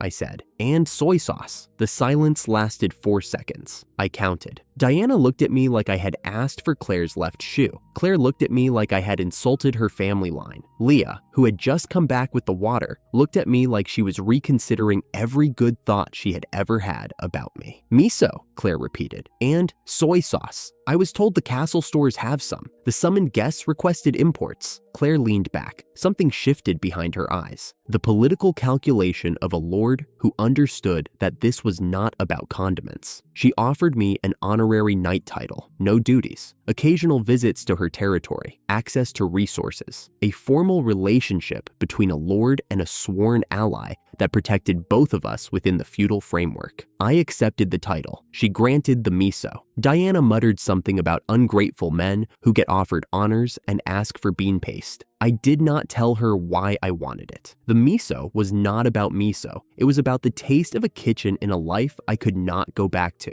It was the one thing from the old world that I could carry into this one without it hurting. But I did not say that. I just accepted the bean paste. The inn smelled like frying chicken. I had talked Sarah through Karaj. Cut the chicken, marinate it in soy sauce with garlic and ginger, coat it in potato starch, fry it until the outside crackles when you breathe on it. She had done the actual cooking because my instructions were, according to Diana, criminally vague, but the result was sitting on the table in a pile that was getting smaller by the minute. Vivian ate 4 pieces before anyone else sat down. Lily ate 2 with the reverence of someone who had never tasted anything like it. Diana ate 1, paused, ate 3 more, and pretended the pause had been a thoughtful assessment rather than shock. Leah sat at the end of the table. She had been dismissed from Claire's service that morning. 2 failures, the bandit ambush and the kidnapping. Claire had sent her here with a letter and a severance that Leah had not opened yet. I offered her a place on the team, shield position. She accepted before I finished the sentence. "With utmost devotion," she said, and Diana immediately told her that a tank saying that was unlucky and she should pick different words. Sarah brought more chicken. The table was fuller than it had been. 5 plates where there used to be 3. The spirit decorations were still glowing along the eaves, the colored lights drifting lazily through the room, and for a minute, it looked like a painting of something that could last. Lily was eating. She had not mentioned Ryan since the garden. I watched her pick up a piece of Karaj with both hands and take a bite, and something in her posture said that she had made a decision about how to carry the weight of her brother's choice, and the decision was to keep eating. The church sent word that afternoon. Black Flame had been promoted to B rank, 3 quests, 1 7 evil, 1 honorary knight title, and a recommendation from a countess. The receptionist was apparently beside herself. I did not feel promoted. I felt like someone who had been handed a larger plate at a table he had not asked to sit at. But the Karaj was good, and the team was here, and the tattoo on my arm had stopped spreading, and for one evening, that was enough. Vivian raised her cup. "To Black Flame," she said. "B rank, 5 members, and the best fried chicken in this world or any other." I raised mine. The miso could wait until morning. Tonight was for chicken and for the people who had earned it. The days after the Greed King blurred into something I did not have a name for. Routine, that was the word. I had never had routine before, not in this world. Every morning, the team woke at the Golden Sheep, ate whatever Sarah had cooked, and went to work. The work was dungeons, sparring, and arguing about whose turn it was to carry the pack. back. I sparred with Vivian first that afternoon. She came at me with the same blunt ferocity she always did, feints layered into her polehammer swings, her earthquake strike faked by slamming the haft into the ground without channeling mana. It was a good trick. I swept her legs and tapped her throat before she could recover. "Again," she said, getting up without complaint. The bruise on the back of her knee told me she would be limping tomorrow. She did not mention it, and neither did I. Leah went next. She wore her silver chestplate and held her shield like she meant to ram it through a castle wall. Her shield bash came fast, her impact reversal loaded behind it like a trap, waiting for me to swing into the counter window.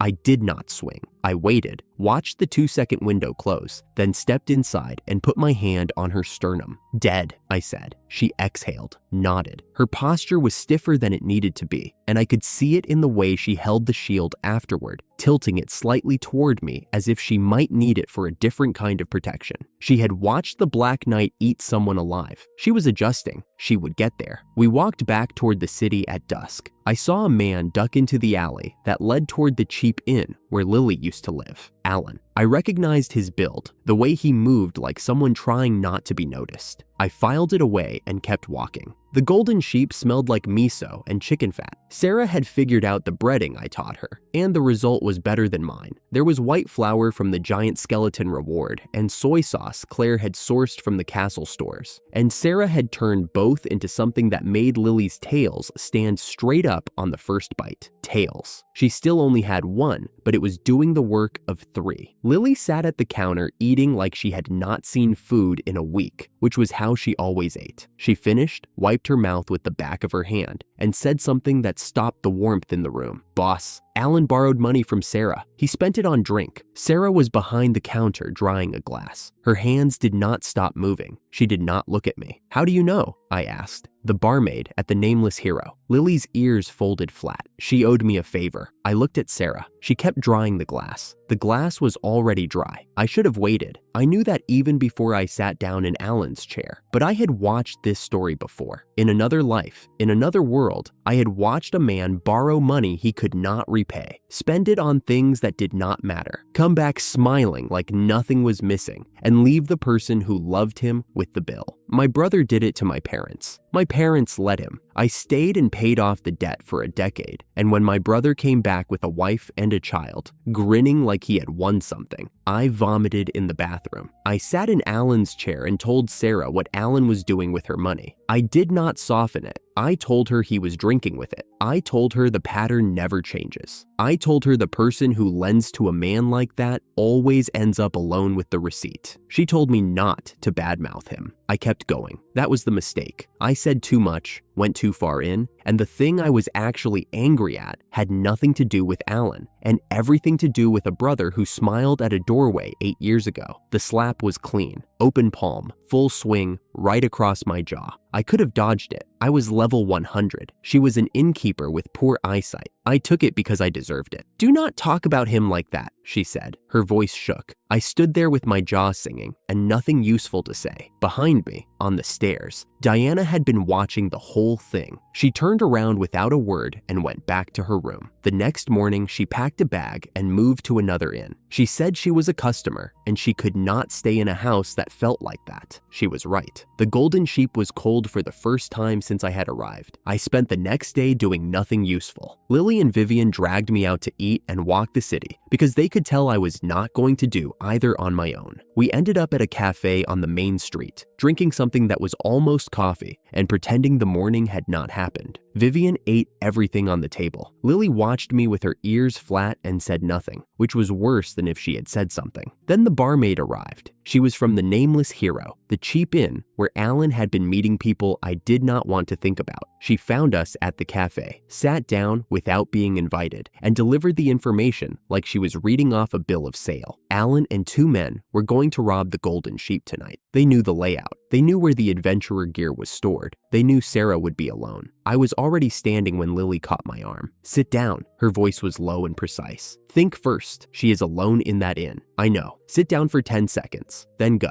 I sat. I did not count to 10. I was thinking about whether I was going there to help Sarah or to prove I had been right about Alan, and the fact that I could not tell the difference was the thing Lily was trying to make me see. She looked at me with those wide, flat eyes, and I understood that she was not stopping me. She was asking me to go for the right reason. I went. The door was already broken when I arrived. 3 men were inside. One was at the counter, pulling drawers out. One had Sarah by the arms. The leader had his back to the door and was telling her to stop struggling. The furniture was overturned. A lamp was on the floor, oil pooling against the base of the counter. I moved before I had time to think about it. Wind magic, 2 bursts, precise. The 2 men who were not Alan went down before they finished turning around. The leader did not get his hands up. The one at the counter did not get his weapon clear of the drawer. Alan was not in the room. He was outside, around the corner, waiting for his share. Lily and Vivian came in behind me and found him there. The guards were 30 seconds behind them. Alan went quietly because Alan was the kind of man who always went quietly once the violence was someone else's problem. His last words before the guards dragged him away were directed at Sarah. He told her she had betrayed him. He said he had thought of her during all the years of his miserable life. He said it like he meant it. He probably did. Sarah stood in the middle of the room with her arms hanging at her sides, surrounded by broken furniture and spilled oil, and could not cry. I put my coat around her shoulders. I sat across from her at a table that was still upright and did not say anything useful because there was nothing useful to say. She did not ask me to leave. I stayed. In the days after Alan's arrest, something changed at the Golden Sheep. I could not point to the moment it started. I stopped leaving before the sun came up. Sarah stopped pretending she did not notice. Neither of us put words to it. The inn opened on time every morning. The team came down for breakfast and found us at the counter where we always were, except my coat was hung by the kitchen door instead of in the hall. Sarah cooked. I carried things. She complained about the miso ratios, and I told her she was using too much water, and she told me she had been making soup since before I was born, which was technically not true, but I let her have it. The team did not comment. Diana came back from the other inn on the 3rd day without explaining why. She sat at the counter and ordered her usual, and when Vivian opened her mouth to say something,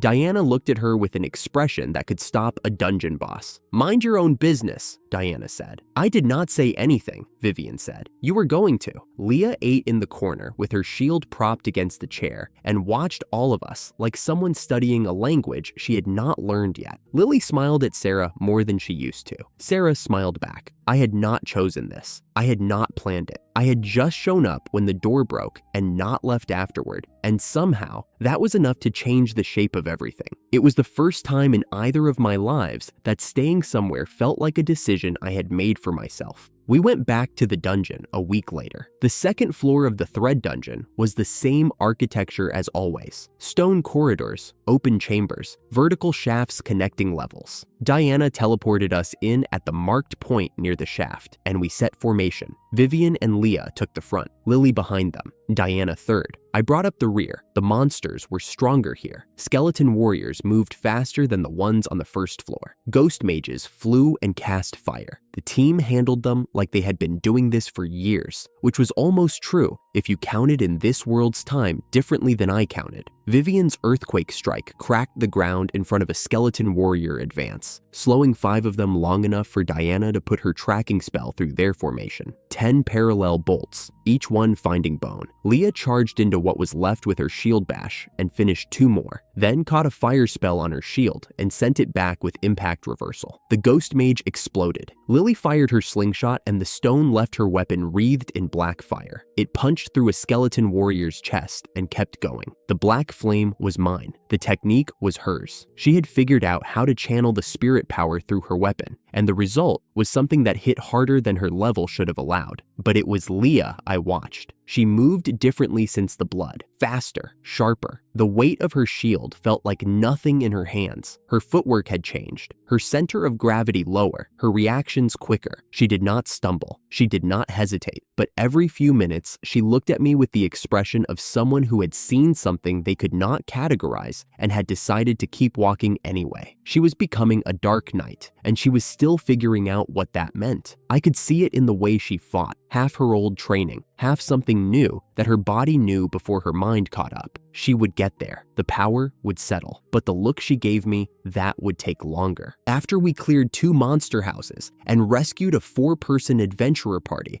that Diana strong-armed into giving us half their magic stones, Lily collapsed. It was sudden. One moment she was firing her slingshot, the black flame wrapping each stone like a fist, and the next, her arm dropped and her knees buckled, and the color left her face like someone had opened a drain. Vivian caught her before she hit the ground. "I suddenly lost strength," Lily whispered, and then her eyes went unfocused and she stopped talking. The spirit magic was mine. The cost was hers. She had been channeling the black flame through her body for hours, and her body was not built for that volume. It was like pouring a river through a garden hose. The hose holds for a while, then it does not. Vivian carried her on her back. We called the run, and Diana teleported us home. At the south gate, the guards saw Lily draped over Vivian's shoulders and started to ask, but we walked through without stopping. Sarah was making miso soup when we arrived. Lily woke up long enough to smell it, muttered something about being hungry, and fell back asleep on the bench by the hearth. I called the next day off and told the team we would train without the dungeon. Lily needed rest. The dungeon would be there when we got back. 2 days later, Lily stood in the vacant lot with her slingshot in one hand and a stone in the other, practicing the distinction between a normal shot and a spirit-imbued one. She fired 10 stones. The first 5 were clean. The 6th through 9th were wrapped in black flame. The 10th hit the tree, and the flame guttered out halfway. 10 is my limit, she said, breathing hard. After that, it just stops. Then we trained to make it 11, I said.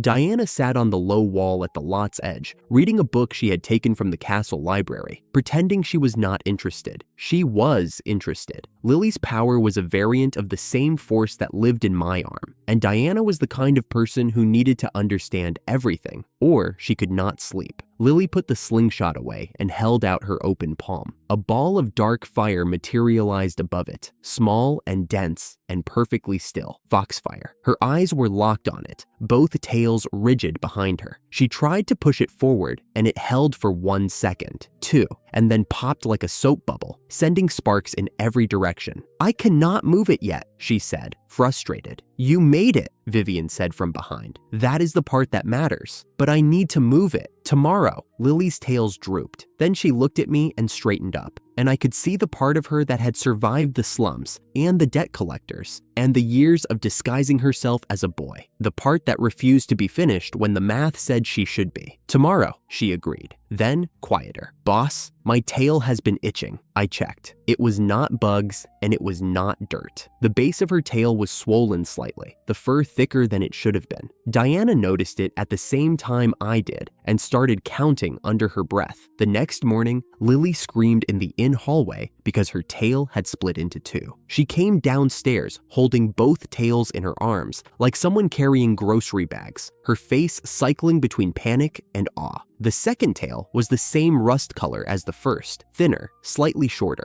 curling behind her like it had opinions of its own. "It split," she said. "It just split." Diana was already at the counter with a piece of toast halfway to her mouth. She lowered it. "Level 23, Diana said. "Second job, Spirit Mage." The room went quiet. In the legends of this world, there was a fox with 9 tails. It was one of the 7 evils. Nobody at the table said that out loud. Nobody needed to. Vivian broke the silence by slapping Lily on the back hard enough to make her yelp. "Congratulations, kid. You're officially less weak than yesterday." Lily rubbed her back with one hand and held her new tail with the other and smiled like she was not sure she was allowed to. Sarah brought her a bowl of soup, and Lily ate it with both tails wagging. And for a moment, the Golden Sheep felt like the kind of place I had been looking for since I died on a sidewalk in another world. North of Rockwell, past the trade road and into the forests that climbed toward the mountain passes, something had been building itself for months. A man brought to this world the same way Diana had been brought, the same way all the guests were brought. He had arrived with nothing useful and had lost the rest in the first year. The lust power found him the way water finds a crack. What he made from it moved through the trees at night. The adventurers who had used that road in the past month had not been heard from. Nobody in Rockwell knew yet. By the time they found out, the things in the forest would have children of their own, and those children would be heading south. One paragraph. That was all the space this deserved for now. The full shape of it was coming, and when it arrived, it would not knock first. Claire's commission came with a carriage, a letter of introduction, and a warning. The villages north of Rockwell had been losing people, not to bandits, to monsters no one could explain. I leaned against the side panel and let the road's vibration do its work on my shoulder. Vivian had already fallen asleep across from me, one arm draped over her polehammer like it was a pillow. Lily sat with her slingshot in her lap, counting ammunition. 2 tails now. I still caught myself looking at the second one and thinking it didn't quite belong yet.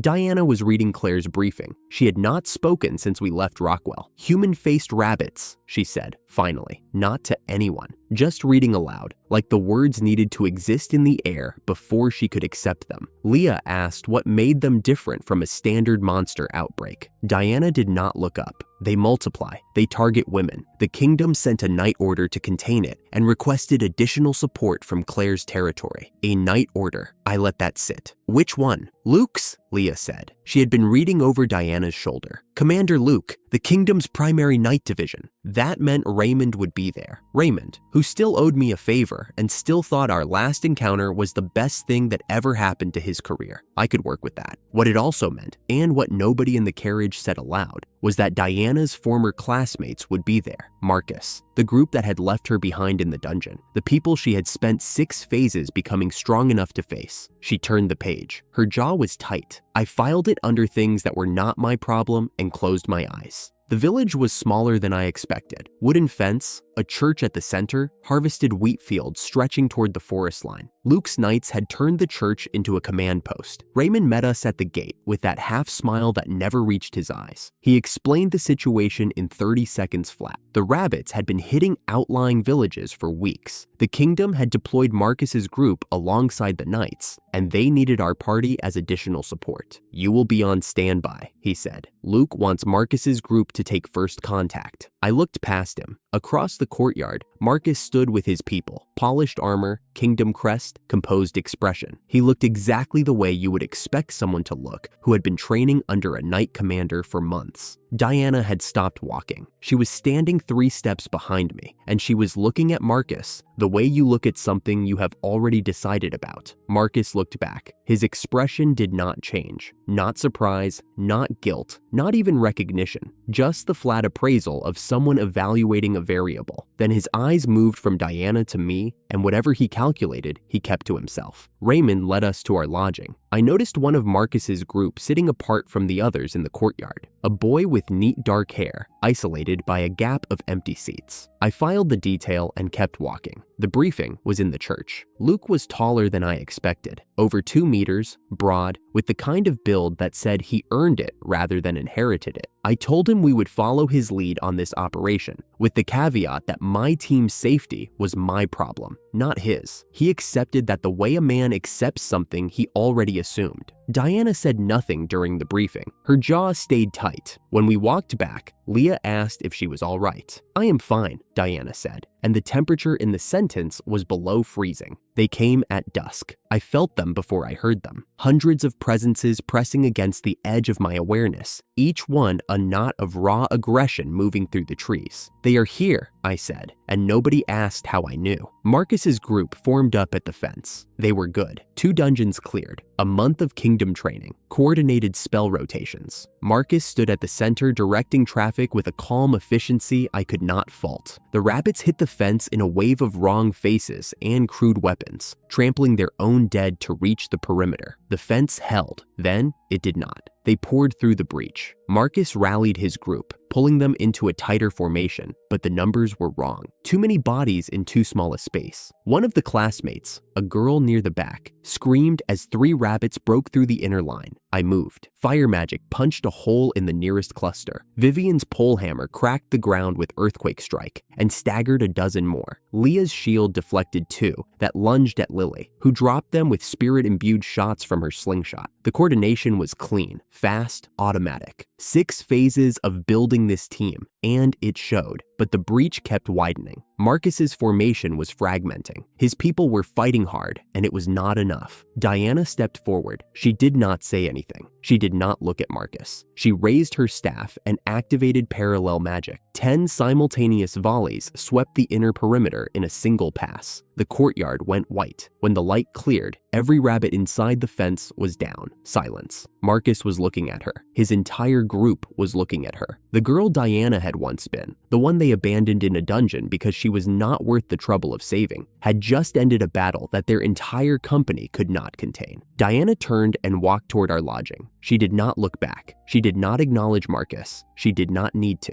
The silence was the statement. I watched Marcus's face for exactly 1 second. There was nothing on it, which told me everything. Morning. The aftermath was still being sorted when I saw her. She was standing near the well, separate from Marcus's group, looking at the forest where the rabbit leader had retreated, not at Diana, not at the courtyard where the bodies were being cleared, at the tree line. I walked over because her posture was the posture of someone who had seen something and could not unsee it. Her name was Elise. Gyaru look, tanned skin, dyed brown hair, but without the makeup, she was just a tired girl standing at a well with her arms wrapped around herself. She was a priest, one of only 2 healers Marcus's group had. She did not start with a greeting. She started with, "The leader, the big one that retreated. Did you see his face?" I had, but faces on monsters meant nothing to me. I told her that. "It was Nathan," she said. Her voice was flat in the way that means the person is holding something down with both hands. "He was in our class. He was summoned with the rest of us." She told me the rest in fragments. Nathan had been quiet, awkward, near the bottom of the class hierarchy before the summoning, and further below it after. He had slipped away from the group early and nobody had looked for him. Nobody had noticed. "I noticed," she said. "I just did not do anything about it. I looked at her for a long time. Then I told her she could come with us, or she could go back to the group that had not noticed either. Her choice. She asked why I would take her. I told her she had recognized something everyone else missed that was worth the room. Diana's reaction when I brought Elise back was a silence so dense it had its own weather system. She looked at Elise once, then turned away and began cleaning her staff. She did not object. She did not welcome. She acknowledged by not blocking, and that was as warm as it was going to get. Elise stood near the door and tried to make herself small. Lily brought her tea. Vivian nodded. Leah introduced herself formally. "Thank you," Elise said, and the words came out like she had been saving them for months. We tracked the rabbit leader into the forest the next day. The trail was not hard to follow. The corruption spread from the center of whatever Nathan had become,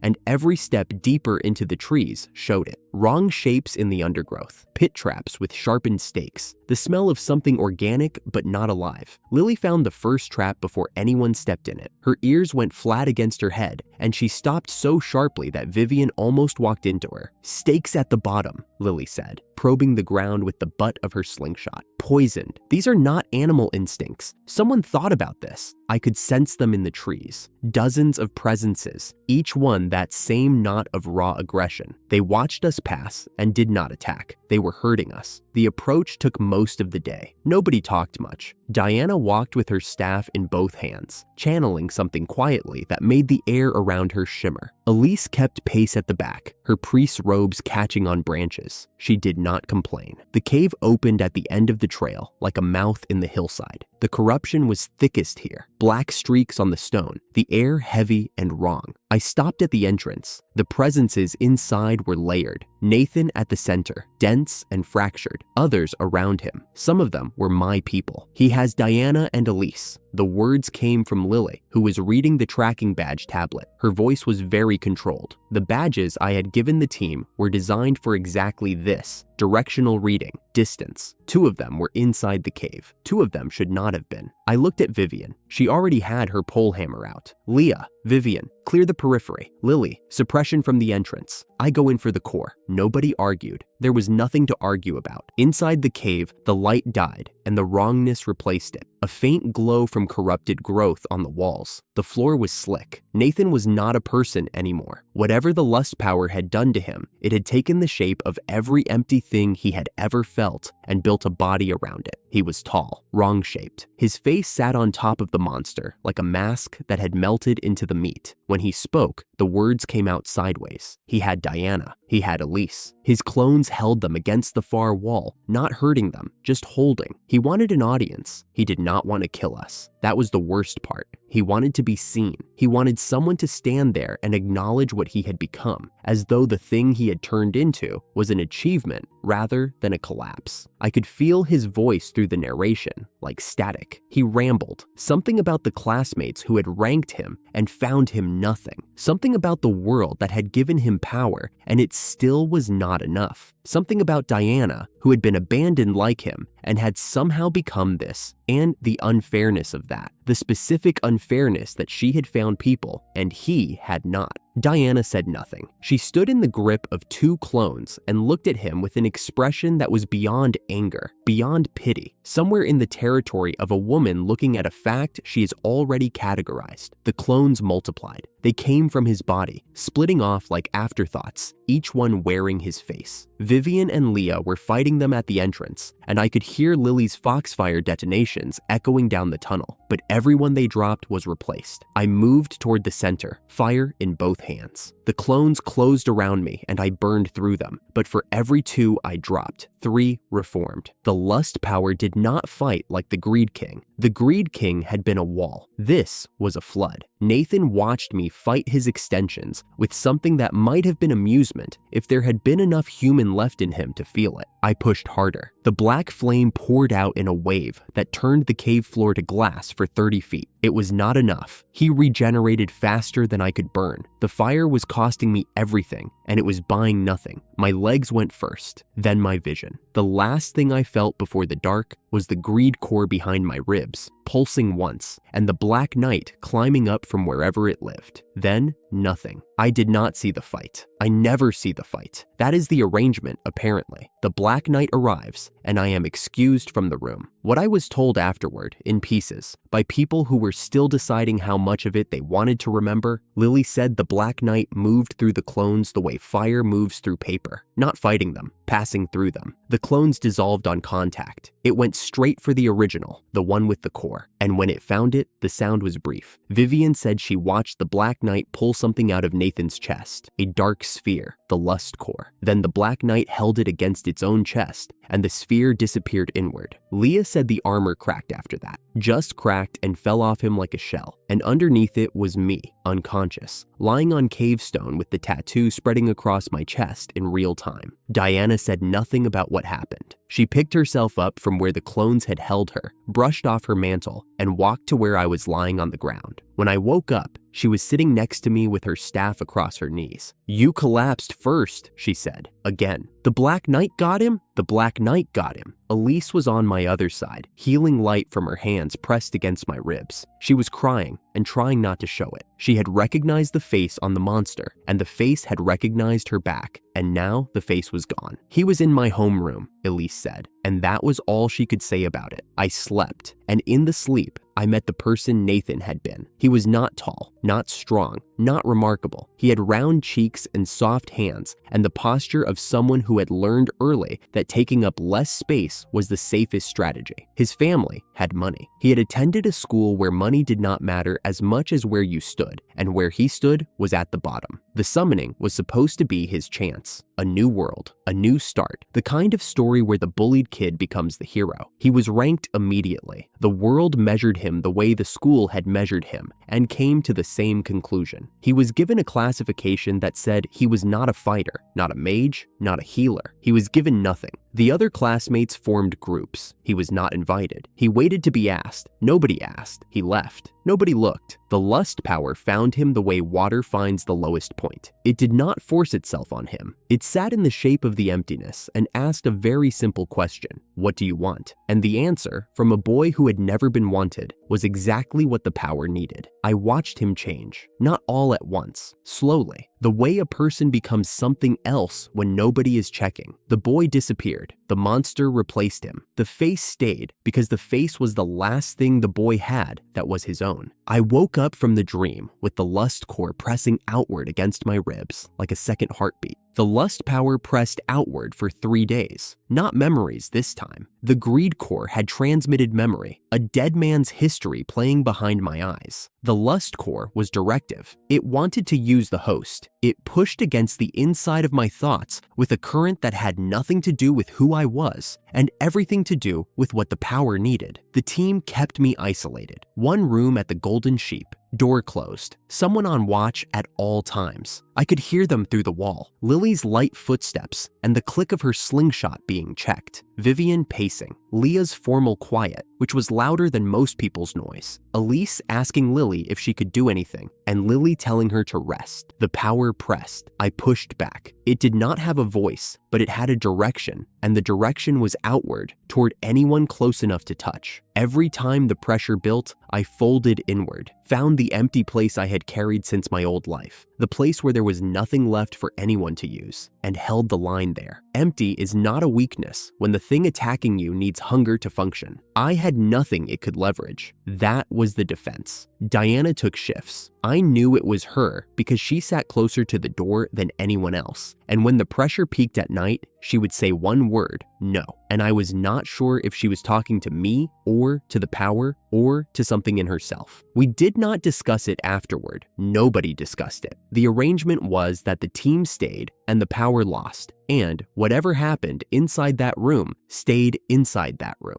On the third morning, I woke up and the pressure was gone, just gone, like a fever breaking. The lust core had settled behind my ribs next to the greed core, and the two of them sat there like stones at the bottom of a well, present, heavy, but no longer moving. The tattoo had spread to my chest. I could see it when I looked down, black lines, the same flame pattern, now covering territory that used to be clean. I opened the door. The team was at breakfast, all 6 of them. Sarah had made soup and the inn smelled like home, and for a second, the contrast between what I had just survived and what I was walking into was so sharp, it almost knocked me sideways. Lily looked up first. Her ears went forward, which was how she said she was relieved without saying she was relieved. 3 days, Vivian said, arms crossed. You owe me 3 days of sleep. Elise had dark circles under her eyes and was holding her tea with both hands. Diana was reading something and did not look up when I sat down, but she moved her staff to make room at the table, and that was enough. Sarah brought me a bowl without asking. She looked at my face for 1 second longer than usual. You look terrible, she said. 3 days in a locked room. Her eyes dropped to where the tattoo now showed above my collar. She did not ask. She turned back to the kitchen, and her shoulders were a straight line, 2 cores now. The Greed King's memory and the Lust Host's hunger, both behind my ribs, both quiet. The tattoo had reached my chest. The team was intact. Elise was at the table with dark circles and a determination that had not been there 3 days ago.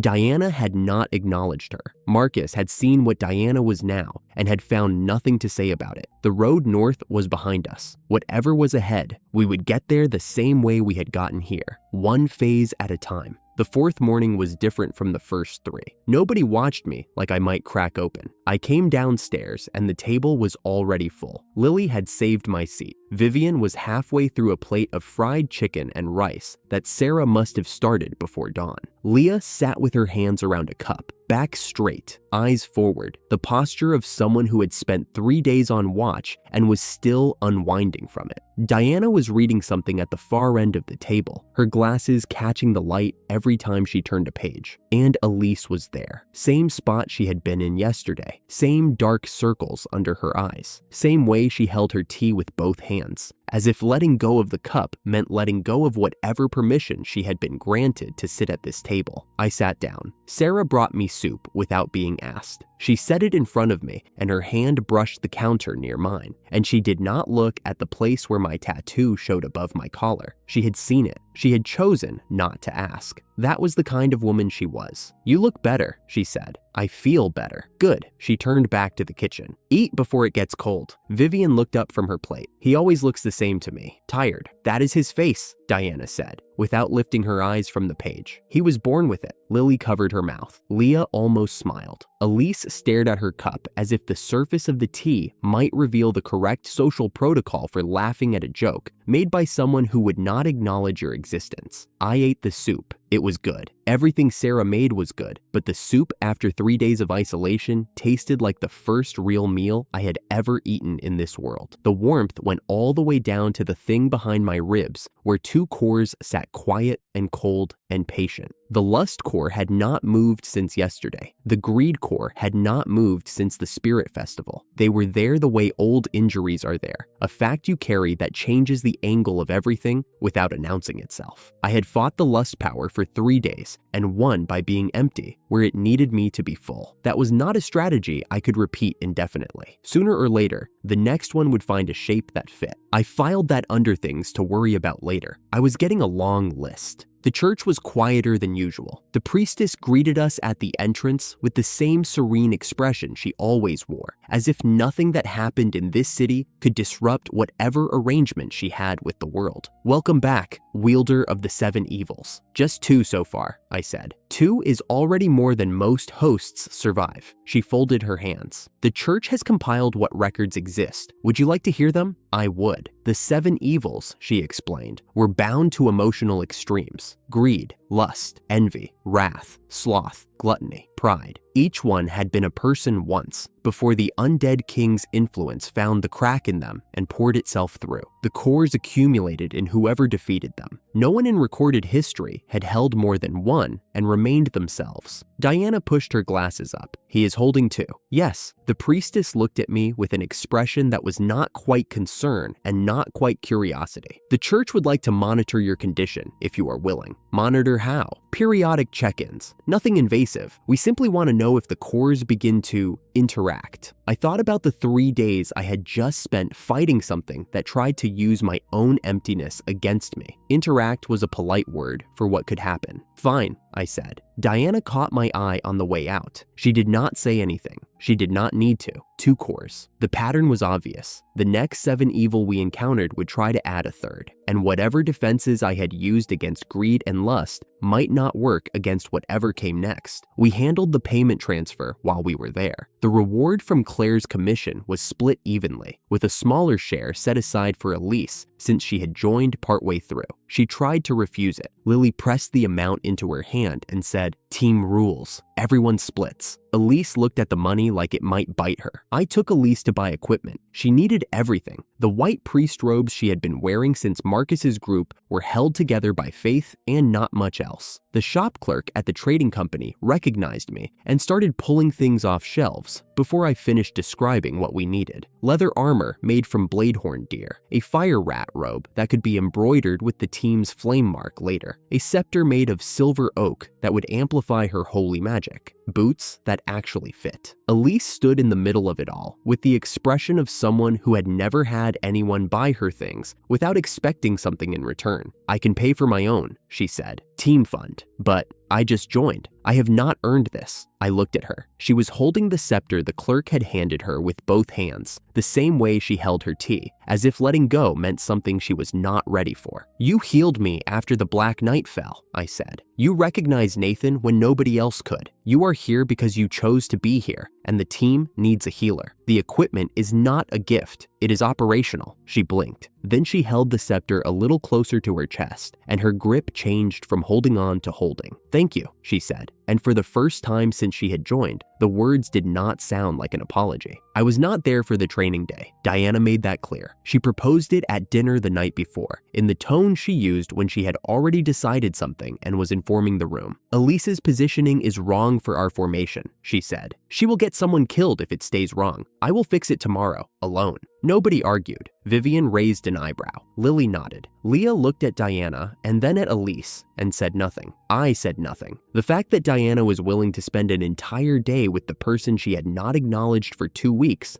was not something you pointed out. You let it happen. What I know about that day comes from what I saw when they came back, and from the 2 sentences Elise repeated to Lily that night when she thought I was not listening. They trained in a cleared section of forest outside the eastern gate. Diana created earth walls and made Elise practice angles of approach. 3 hours of repositioning drills. No conversation beyond corrections. Diana did not make eye contact. She corrected Elise's footwork the way she corrected a spell formula, with precision and 0 personal investment. Then, at some point during the 4th hour, Diana stopped correcting. "You left me behind," she said, "and you came when it mattered." Diana did not say anything else. Elise was quiet for a long time. Then she said, "I know those are not the same thing." "No," Diana said. "They are not." They did the next 2 hours in silence. They walked back to the golden sheep at the same time, not together, but at the same pace. Diana went upstairs. Elise came to the kitchen and helped Sarah with dinner prep, and her hands were steady and her eyes were dry, and she did not say a word about what had happened until Lily asked. 2 sentences. That was all. But those 2 sentences did something that weeks of apology had not. They put the wound on the table. They did not heal it. They did not excuse it. They said, "This is what happened, and we both know it, and we are both still here." I watched Elise help Sarah cut vegetables that evening and thought about all the apologies she had made since joining. None of them had worked because none of them had been honest enough to include the thing Diana actually needed to hear. Not "I am sorry," not "please forgive me." Just the acknowledgement, "You left me behind, and I came when it mattered." And those are not the same thing. Resolution was not what happened that day. What happened was that resolution became possible. The group dungeon became our routine. We went in every other day, rotating through the floors the way you rotate through exercises, building the kind of muscle that only grows under resistance. Diana set the teleport marker at the shaft between the 1st and 2nd floors. We dropped down. The 2nd floor was familiar territory by now. Skeleton warriors in groups of 2 and 4. Ghost mages that phased through walls and required either fire or holy magic to put down. Vivian and Leah held the front. Lily scouted with her ears and her foxfire. Diana covered the rear with parallel volleys. I handled whatever got through, and Elise. Elise was learning. Her ascension spell stopped undead cold. Lower tier skeletons froze and crumbled. Higher tier ones staggered, buying the seconds Vivian needed to close the distance. She had learned Holy Light Bullet too,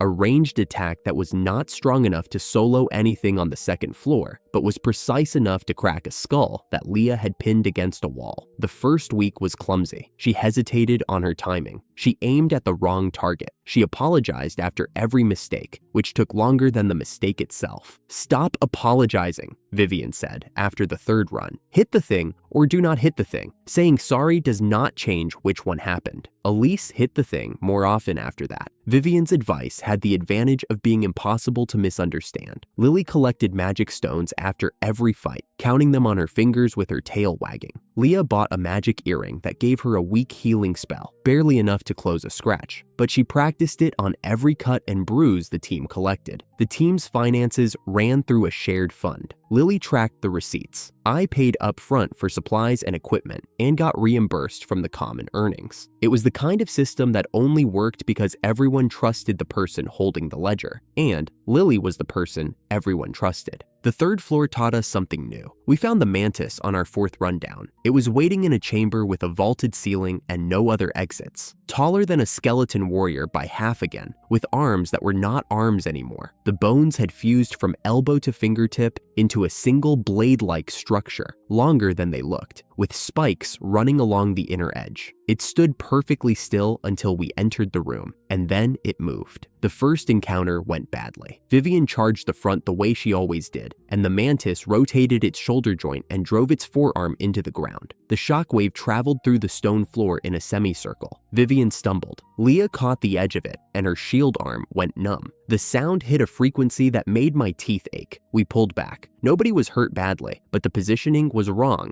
and we all knew it. That night at the inn, I drew the chamber on a piece of paper and worked through what had happened. The shockwave was the problem. It came from the front, in a wide arc, and it traveled through the floor. Frontal approach was suicide, but the mantis had a tell. Before the shockwave, the shoulder joint rotated about 15 degrees. That was the window. Side angle, I said. Leah draws it from the front. Vivian comes from the flank after the shoulder rotates. Elise hits the core from behind while it is recovering. Vivian grinned. I get to hit it from the side. You get to hit it after it commits to the shockwave. The rotation locks it into the attack. It cannot turn fast enough to catch someone coming from 90 degrees. Diana looked at the drawing, and if there are two of them, then we run. There were not two of them. The second encounter was clean. Leah planted herself at the front and raised her shield. The mantis rotated. Vivian came from the left with her polehammer already in motion. The impact staggered it, and then Elise stepped out from behind Lily's position, raised her scepter, and activated Holy Blessing Blade. Her weapon glowed for 2 heartbeats. She struck the exposed spine where the ribcage met the pelvis. The holy energy bypassed the bone resistance that had been absorbing Vivian's physical damage. The mantis folded. 2 seconds. That was the window her skill gave her, and she used both of them. The third and fourth mantis encounters were variations of the same approach. Leah draws, Vivian flanks, Elise finishes. By the fourth one, the timing was tight enough that Vivian was already moving before the shoulder rotation completed. The team was learning the floor the way you learn a language, through repetition until the grammar becomes instinct. Lily watched the whole thing from the midline, her slingshot loaded, her 2 tails still behind her. She did not need to fire. Her job was detection, and she did it perfectly. Every time a skeleton warrior wandered toward the fight from a side corridor, Lily's foxfire flared, and Diana's parallel volley turned it to dust before it reached the chamber. We found the shaft to the 4th floor at the end of our 6th run. It was a hole in the ground at the back of a chamber we had cleared twice before. The shaft went straight down, far enough that the light from Diana's spell could not reach the bottom. The air coming up was colder than anything on the 3rd floor, and it carried a smell that was not rot or stone or dust. It was something older, something that had been compressed by the weight of everything above it until it became its own substance. I stood at the edge and looked down. Then I looked at my team. Elise was breathing hard. She had used Ascension 4 times today, and her mana was running thin. Vivian had a bruise on her ribs from the second mantis that she had been pretending was not there for the last hour. Lily was calculating something on her fingers, which meant she was counting either magic stones or something she did not want to say out loud. Leah stood with her shield arm at her side, flexing the hand that had gone numb from the first shockwave encounter 3 runs ago and had never fully recovered its grip. Diana looked at the shaft. Then she looked at me. She did not say anything, but the question was there. Not yet, I said. Nobody argued. Nobody looked relieved either. They just turned around and followed me back to the teleport point. And Diana cast the spell, and we were standing in the forest outside the city walls in the late afternoon light, blinking at a sky that felt too big after hours underground. That night at the inn, Lily went quiet. She had been fine during dinner. She ate more than usual, which was already more than most people her size could manage. Sarah brought out fried chicken and rice and soup and a second plate of chicken because the first one disappeared before Vivian had finished her portion. Lily ate steadily, methodically, the way she did everything, and then she stopped and put her chopsticks down and looked at her own hand as if it belonged to someone else. Lily, I said. She looked up at me. Her ears were flat. Both tails were motionless. Something is happening, she said. She went upstairs. We heard nothing for 2 hours. Diana tried the door once and came back down without explanation. Vivian paced. Leah cleaned her shield. Elise sat at the counter with Sarah and did not move. When Lily came back down, she had a second tail that was no longer the thin, tentative thing it had been since the Spirit Festival. Both tails were the same thickness now, the same rust color, and they moved independently behind her as if they had always been there. She stood at the bottom of the stairs and looked at us. Her ears were up. Her eyes were bright. She looked like someone who had just finished growing into a body she had not known she was building. I am very hungry, she said. We ordered everything the kitchen had left. Sarah brought out bread and cheese and dried fruit and the last of the chicken and a soup that she improvised from whatever was in the pantry. Lily ate all of it. Vivian watched with something between admiration and alarm. "That is my portion," Vivian said, reaching for a piece of bread that was no longer there. "Was," Lily said. Her tails wagged. Diana looked at Lily's tails and then at me. The spirit power in Lily was responsive to the dungeon work and to whatever the black flame in me was doing to the ambient energy around us. Her first tail had come with the job change. Her second had come with sustained proximity to the cores I carried and the combat that pushed her past a threshold she had not known existed. A fox of the foxtail tribe with 2 tails. In this world, that meant something. I did not know what yet, but the way the priestess at the church had looked at me when I mentioned Lily's spirit magic told me that someone did, and that the answer was not small. The team sat around the table in the Golden Sheep's main room, full and tired and whole. 7 of us, if you counted Elise, and I had started counting her somewhere around the 3rd Mantis fight when she landed the killing blow without being told, and without apologizing afterward. Diana still did not speak to her directly, but Diana had spent an entire day training her, and the 2 sentences from that day were sitting between them like a door that had been cracked open and left. The tattoo on my chest was quiet. The 2 cores behind my ribs were quiet. The shaft to the 4th floor was waiting, and whatever was down there was patient the way old things are patient, because it did not need to come to us. It knew we would come to it. Not yet, I had said, but soon. The team was almost ready, and the dungeon was not going to wait forever. And somewhere below the 3rd floor, there was something that had been shaping the Mantis variants into weapons built specifically to test the kind of people who would try to reach it. I ate my soup. Sarah refilled my cup without being asked. Lily stole the last piece of chicken off Vivian's plate, and Vivian let her. And outside the window, the city of Rockwell went to sleep, not knowing that the dungeon beneath it was growing.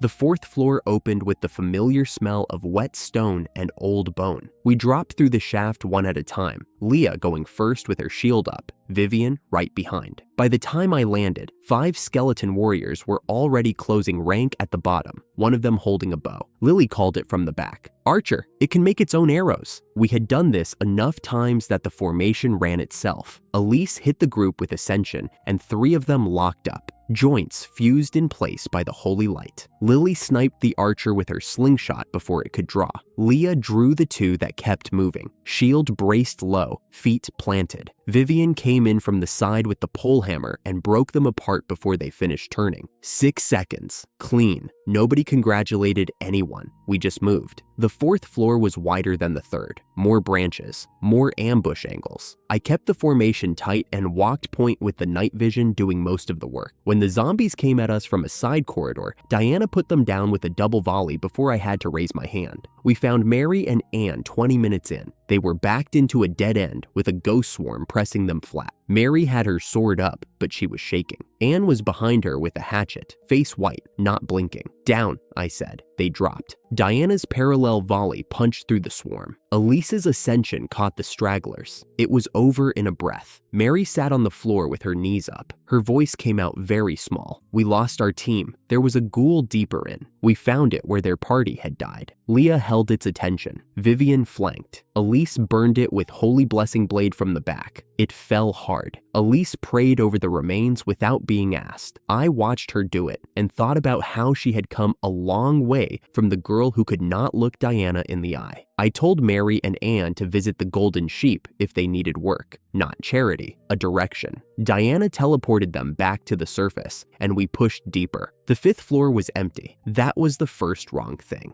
Dungeons did not leave entire floors unoccupied unless something on that floor had eaten everything else. We found it in the central chamber, an arachne, half skeleton on top, spider body on the bottom. And when Lily checked the aura, she said there were overlapping presences inside it, like multiple monsters compressed into one shell. Leah charged with the shield. The arachne swung a bladed leg, and Leah absorbed the impact with her reversal skill, redirecting the force back into the joint. The leg cracked. Vivian hit the opposite side. The creature screeched, and its abdomen split open with black light, and a swarm of ghost mages poured out like smoke from a broken lantern. "Elise!" She was already casting. Ascension hit the swarm, and they burned. every single one. The holy light caught them mid-form, and they disintegrated before they could solidify. Elise stood with her scepter raised and her eyes wide, not quite believing what she had just done. Diana finished the Arachne with a focused burst. Magic stones scattered across the floor. Then the alarm hit. It came through the dungeon walls as vibration first, a deep thrumming that made the stone hum. Diana's communication stone lit up. She pressed it to her ear and her face changed. Skeletons, hundreds, the city gate. We looked at each other for exactly 1 second. Diana cast the teleport. The blue light swallowed us. The city was under attack. Skeletons filled the main avenue in rows so neat they looked military. Guards fought on the wall and lost ground with every minute. I could hear steel breaking and men shouting, and somewhere far off, a child screaming. I did not think about the guards. I thought about Sarah. "I am going to the inn," I said. Nothing in my voice left room for negotiation.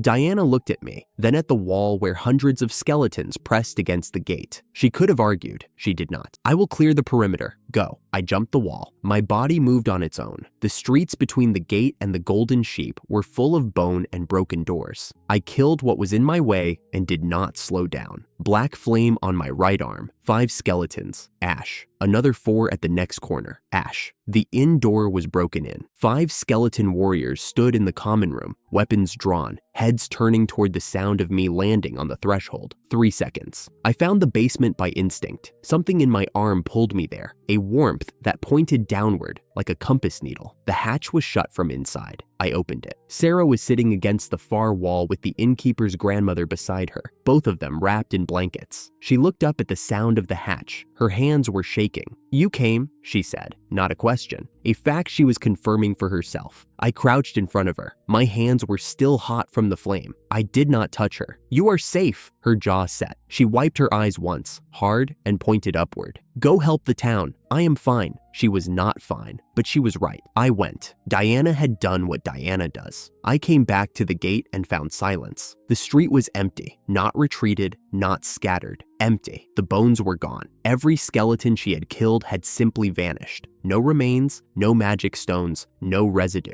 The guards on the wall were cheering. A young soldier looked at Diana like she was a natural disaster with glasses and a witch hat. He was not wrong. She stood with her staff lowered, breathing hard, one hand on her knee. I reached her and she looked up. 100, she said. Parallel volleys. 100 at once. She had broken through the ceiling she hit during the lust fight and kept climbing. 100 simultaneous magical volleys, each one enough to shatter a skeleton on its own. She had covered the inner city in 6 seconds. But the bones were gone, all of them. I looked at the street where hundreds of skeletons had fallen, and there was nothing. Not a fragment, not a stone. "Those were not real," I said. Diana's eyes narrowed behind her glasses. Projections, puppets. Someone had animated hundreds of bone constructs and sent them against the city. And when the animating will pulled back, the constructs disintegrated entirely. This was not a dungeon overflow. This was reconnaissance. Something was testing us. She walked out of the smoke like she owned it. 9 tails, silver fur matted with something older than dust. The left half of her face was bare skull, a blue flame burning in the empty eye socket. The right half was beautiful in the way a painting is beautiful when you know the artist died making it. She wore something that might have been silk once, centuries ago, now draped over bone and fur like a memory of elegance. Tall, still. The kind of still that says nothing in this world has made me flinch in a very long time. She looked at me, and the air went cold. Not freezing, not wind. The warmth just left, like she had taken it, the way you take a breath. She spoke, and I heard her words through the narration of someone who has spent too long alone. She said she had been watching Rockwell for months since her dungeon formed. She said I was the first thing she had found interesting since before she became what she was. She said she was envious of the living because the living still had things left to lose. She paused. Her single visible eye settled on my right arm. She smiled. Something in my chest moved without my permission. The black flame rose on its own, not a summons, not a choice. My arm was burning and the fire was reaching toward her like it recognized family. I clenched my fist and killed it, but she had seen. She laughed. It sounded like wind through an empty temple. She turned, walked into the lingering smoke at the gate, and was gone. No fight, no ultimatum, no second strike. She had come to look. She had liked what she found, and that was worse than anything she could have done with her tales. 2 days later, we sat in Claire's office and talked about killing her. Victor was already there when we arrived. He sat in the corner chair with his arms folded and his face the color of old parchment. His crew had been 8 before the dungeon spawned near the ruins. Now they were 4. He did not talk about the other 4. He talked about formation rotations and supply lines and how many potions we would need per floor. Claire opened with the budget. Diana opened with a number that made Claire's eye twitch. I stepped in before Diana could double it. 100,000 per person, I said. Your warehouse for equipment, full access, and Victor's crew gets the same rate. Claire looked at Victor. Victor shrugged. She looked at me. I held the look. You sent for us, I said. You can fund us, or you can wait for Kazuha to send something worse than projections. She agreed. She did not like it, but she agreed. Claire was young and her territory was weak, but she understood leverage, and right now, I had all of it. Victor leaned forward. He described the dungeon. Black stone, heat that climbed with every floor, skeletons different from anything he had seen, matte black, resistant to conventional weapons. He had lost 4 people on the second day and pulled back. He had been living with that decision ever since. I proposed the polar method.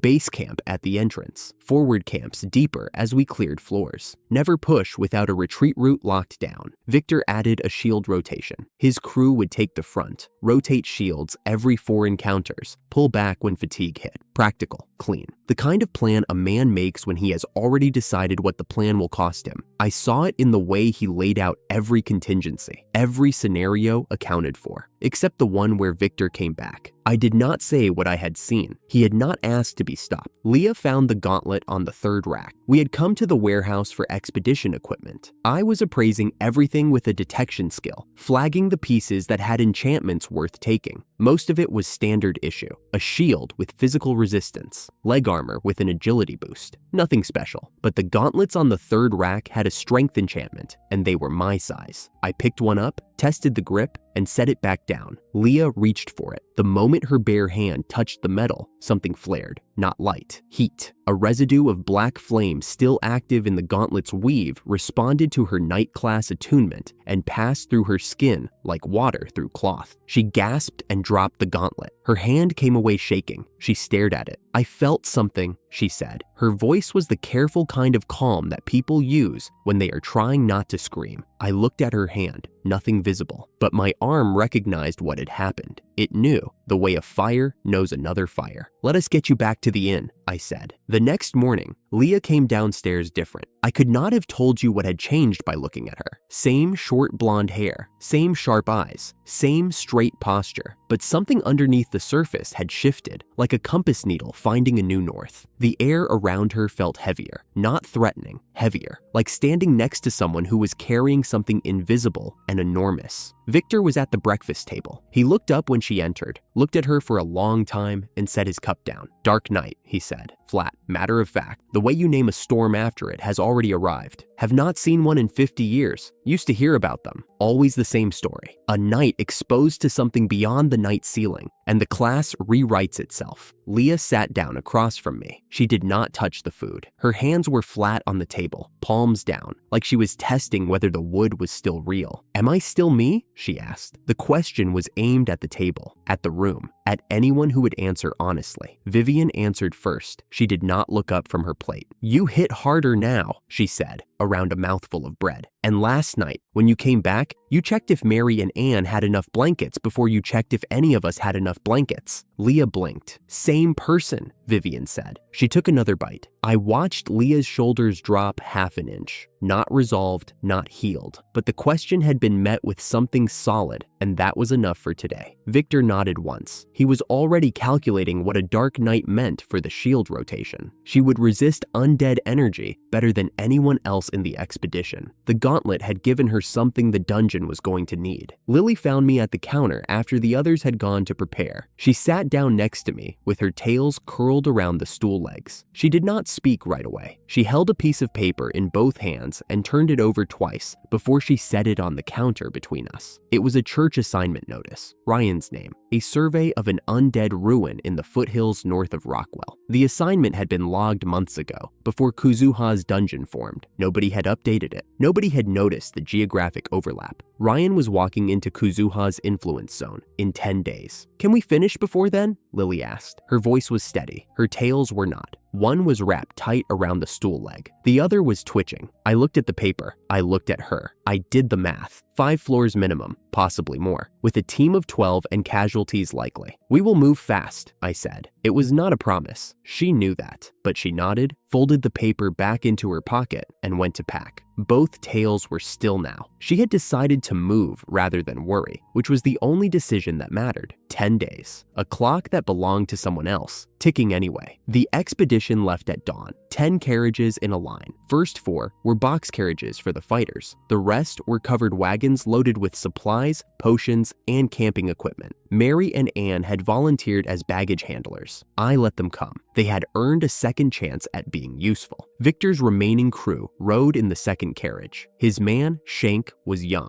Bisonhorn tribe, polite in a way that said he had been raised properly. The knight they called Loin rode in the third with a carriage decorated in gold trim that made Diana physically recoil. She called him Sir Loin, like the cut of meat, and the man nearly drew his sword over it. Victor pulled him back. I filed the name away because Diana was never going to stop using it, and I was going to hear it for the rest of the trip. We rode until evening. The foothills grew in the west. Diana slept with her witch hat over her face. Lily sat by the window and watched the road without blinking. When we made camp, everyone moved with the efficiency of people who understood that the campfire would be the last comfortable thing they saw for a while. Diana sat beside me by the fire while the others set up tents. She was quiet for a long time. Then she turned her head just enough that I could see the firelight on her glasses. "We might die in there," she said. "We might." She stared at the fire. I wanted encouragement. "We might not die in there." She punched my shoulder, not hard. The kind of hit that says I needed that and I will never admit it. The dungeon entrance was a hole in black rock that breathed heat. Not warmth, heat. The kind that makes your skin tight before you cross the threshold. The stone around the opening was darker than anything natural, matte black, like something had been feeding on the light for decades, and the rock had given up trying to reflect it. Victor went first. His crew followed. Then my team, with Leah at the front and Elise in the center. Inside, the walls were the same black stone. The air was wet and hot, like the inside of a mouth. Torchlight bounced off nothing. The dark ate it. We moved by feel and by the blue glow of Diana's detection spell, which cast just enough light to show us the floor and the things standing on it. The first skeleton came out of the dark with no warning. It was black, not dark, black. The color of something that has been sitting in concentrated evil for so long that the original bone was just a memory. Where a normal skeleton would crack under one clean hit, this one took 3. My fire landed and it flinched, but did not break. The black flame that should have eaten through bone met resistance, the same kind of resistance, like the skeleton had been marinating in the same power source. "Fire at half effect," I said. Diana switched to ice. It worked better. Victor's crew moved well. Shield wall, rotation, controlled engagement. They had done this before, but the ghost swarm that caught them between the second and third corridor was faster than anything on the first floor should have been. Victor called the retreat. His man did not make it to the shield line in time. 1 casualty. First day, first floor. Victor pulled the body back without stopping. He arranged the man in the supply wagon at the entrance camp and folded the blanket over his face and went back inside without a word. The base camp went up at the entrance. Sleeping mats, potion storage, a rotation schedule scratched into the wall with charcoal. We would clear the first floor, establish the forward camp, and push to the second. That night, I sat at the entrance and watched the heat shimmer coming out of the black stone. My arm was quiet. The 2 cores in my chest were not. They knew what waited below. Something that shared their composition. Something that was older and had been here longer and was waiting for us with the patience of a thing that had already decided how this ended. 10 days. The clock was running. The third floor hit differently. The first two had been unpleasant. Hot, narrow, full of things that wanted us dead. But the third floor had height. The corridors opened up. The ceiling disappeared into shadow above us, and the enemies that filled the space matched the architecture. Skeleton knights in full plate, moving faster than anything made of bone had a right to move. Their swords swinging with a precision that said whatever animated them remembered how to fight. We lost another of Victor's crew on the second day. A ghost swarm poured through the walls during a rest break, and by the time Elise got the ascension spell off, one of the veterans was already dust. Victor collected the man's pass from the floor. He did not say the name. He reorganized the watch rotation and pointed us toward the next corridor. Between fights, he taught me something I had been failing to learn on my own. "Stop trying to see it," he said. We were crouched behind a barrier Lily had set up, the heat pressing against our skin like a living thing. Kai is not in your eyes. It is in the floor beneath you. Feel the weight of a body before it enters your field of vision. I had been trying to sense ki for days. Meditation brought nothing except memories I did not want. Near-death brought nothing except more near-death. But Victor's method was different, proprioceptive. He pressed his palm flat against the stone and told me to do the same. "The skeleton 2 corridors back," he said. "You felt it before you saw it." I had. A pressure in the ground, like a footstep that had not arrived yet.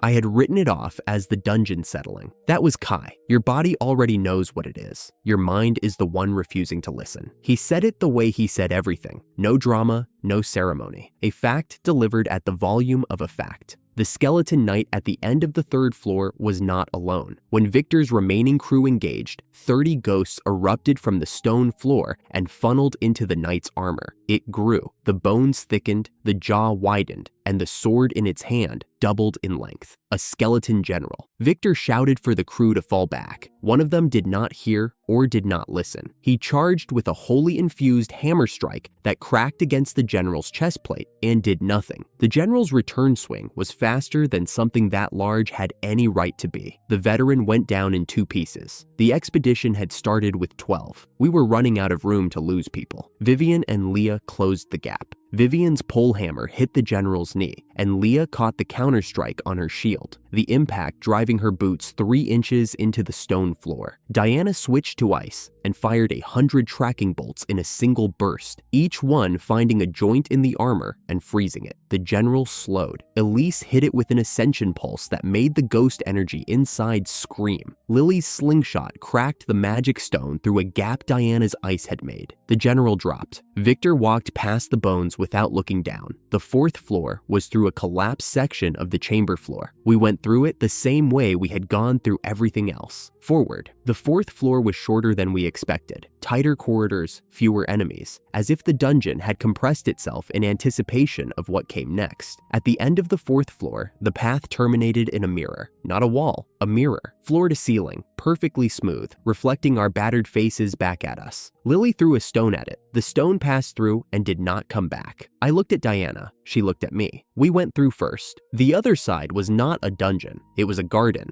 a Japanese garden. Stone path winding between moss-covered rocks, a narrow water feature trickling over dark polished stones, maples with leaves just past their peak color, drifting down in a breeze that should not have existed underground. A small wooden manor sat at the center, its sliding doors half open, its interior dark. The air smelled like rain on wood. I knew this. Not this specific garden, but the shape of it, the grammar of it, the placement of the stones, the asymmetry that was not accidental, the moss that looked like it had been growing for decades. This was home, not my home, but close enough that my chest did something I was not prepared for. Diana touched my arm. Her voice was quiet. "This is an illusion. I know. You stopped walking." I had not noticed. The garden opened into a clearing. A stone bench sat beneath the largest maple, and on that bench sat Ryan, Lily's brother. He was calm in the way of someone who had been inside a dream long enough to stop questioning it. His church robes were clean. His eyes were open but unfocused. 4 days in this place, and the illusion had convinced his body it was resting. Beside him, sitting on the bench with the posture of a woman receiving guests in her own home, was Kazuha. 9 tails fanned behind her, the beautiful half of her face turned toward us. The skull half stayed in shadow. She spoke about him as though we were intruders at a reunion. Her beloved, she said. returned to her after centuries of waiting. She would not give him back. She said it the way someone talks about weather, settled, final. Lily was shaking, not from fear, from the effort of not running to her brother and pulling him off that bench. I told everyone to get ready. The fight was not clean.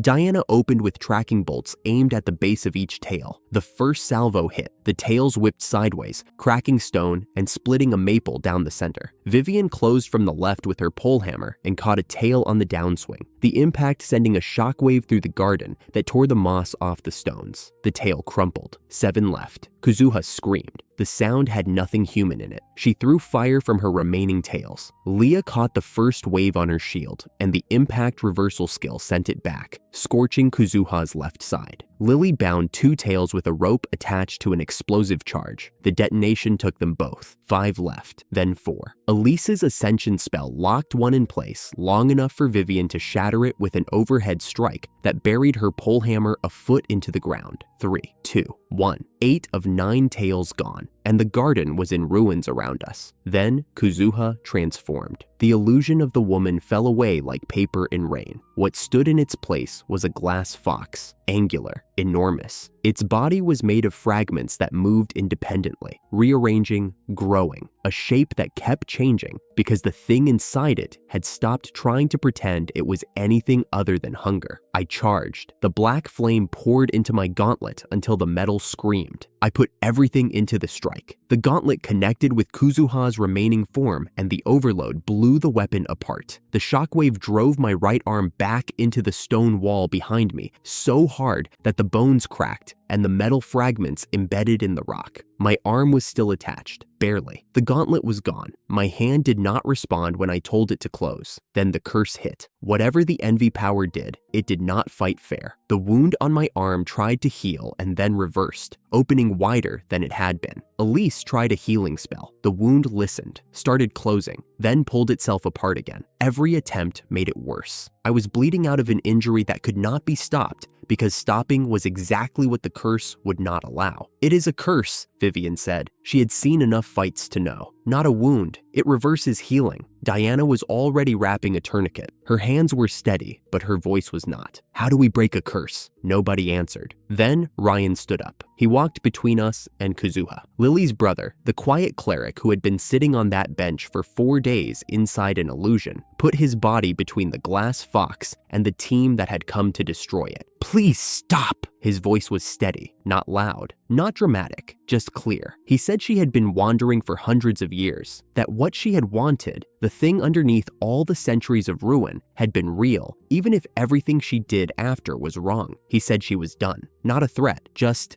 done. Lily was 3 feet away. She could have touched him. She did not move. Nobody moved. I was on the ground with a cursed arm and a rapidly shrinking timeline, and the only person standing between us and finishing this fight was a boy who had spent 4 days listening to a monster's story and decided she was not just a monster. I could not say he was wrong. I could not say he was right. I could say that his timing was the worst I had ever seen. Victor came out of the tree line. The dungeon ceiling had collapsed at some point during the fight. The sky was visible. Real sky, real moon, real cold air pouring down through the hole. Victor must have been waiting above at the base camp when the ground opened. He came down the rubble slope without hurrying, looked at my arm, looked at the blood soaking through Diana's tourniquet, and knelt beside me. He pressed 2 fingers against the edge of the wound and held them there for 3 seconds. "7 evils curse," he said. "Not a dungeon mechanic, reversal type. Dispelling it will not work. Then what works? Breaking it from the inside." He looked at me, the same calm, evaluating expression he had worn since the day I met him. "I can push key directly into the curse. It is a different system from healing. The curse cannot reverse what it does not recognize. The force will shatter the structure. What does it cost?" He did not look away. "Life force. Mine. Enough to break it." Diana grabbed his wrist. "How much is enough?" Victor removed her hand gently, not unkindly. "It is up to fate whether I open my eyes again." He said it the way he said everything. A fact at the volume of a fact. He placed both hands on my arm. I felt the Kai enter the wound like warm water poured into a frozen pipe. The curse fought it. The reversal tried to push back, tried to invert the energy, and failed because Kai was not healing, and the curse had no category for it. The structure cracked, the curse shattered, the wound closed. Victor sat back on his heels. His face had aged, not metaphorically. The lines were deeper, the skin around his eyes thinner, the gray in his hair more complete. He had given years. How many? I did not know. He did not say. I have done my part, he said. He collapsed sideways onto the rubble. Diana caught him before his head hit the stone. His eyes were closed. His breathing was shallow and getting shallower. I stood up. My arm worked. My body worked. The wound was gone, and the man who had made it possible was unconscious on the ground with a debt written in years, taken off the end of his life. I do not remember what happened next. What I know is what Victor told me later, from a hospital bed, in a voice that was quieter than it used to be. The Black Knight rose, not me. The thing that lives inside the black flame when it decides I am not enough. It stood up where I had been standing, and Kazuha rose to meet it, and they fought in the air above the collapsed dungeon, in the open sky, under a moon that neither of them needed. Victor said the Black Knight drove something from inside itself outward. Darkness, not the flame, something else. The kind of darkness that has weight. It reached for Kazuha, and she could not escape it because the darkness was composed of the same power she was made of, and the combined output of 3-7 Evil's energy turned outward was more than one could absorb. The sky broke, the hole closed, the Black Knight was gone, and I was in a crater. That is all Victor saw before he lost consciousness. Diana filled in the rest later, both of us on the ground, neither of us moving, and her standing between us trying to decide who to check on first. I slept for 3 days. During those 3 days, the dream came, the third one. Same pattern as before. Every 7 Evil was a person first, and the power delivered the receipt. She had been a commoner girl, not poor, not rich, ordinary. She worked in the court of an Eastern kingdom because she had earned the position through years of effort that nobody around her could match. She was not the smartest. She was not the most talented. She was the one who stayed the latest and arrived the earliest, and never once complained about the gap between what she gave and what she received. There was a prince. She never spoke to him. She watched him from across ceremonial halls and market squares, and the distance between her station and his was the kind of distance that does not close with effort, but she wanted it to close. That wanting was the realest thing she had ever felt. When the power found her, it offered her a tool, illusions. She could make things appear that were not there and make things disappear that were. She used it carefully at first. A rival who was gaining the prince's attention found herself saying the wrong thing at the wrong time to the wrong person. Another rival missed a crucial appointment because the direction she followed led nowhere. Small sabotage, the kind that looks like bad luck. It worked. The rivals thinned. The commoner girl moved closer, and the closer she got, the more she needed the power, because the gap was not just distance. It was everything she was not, and no amount of illusion could make her into something the court would accept on merit alone.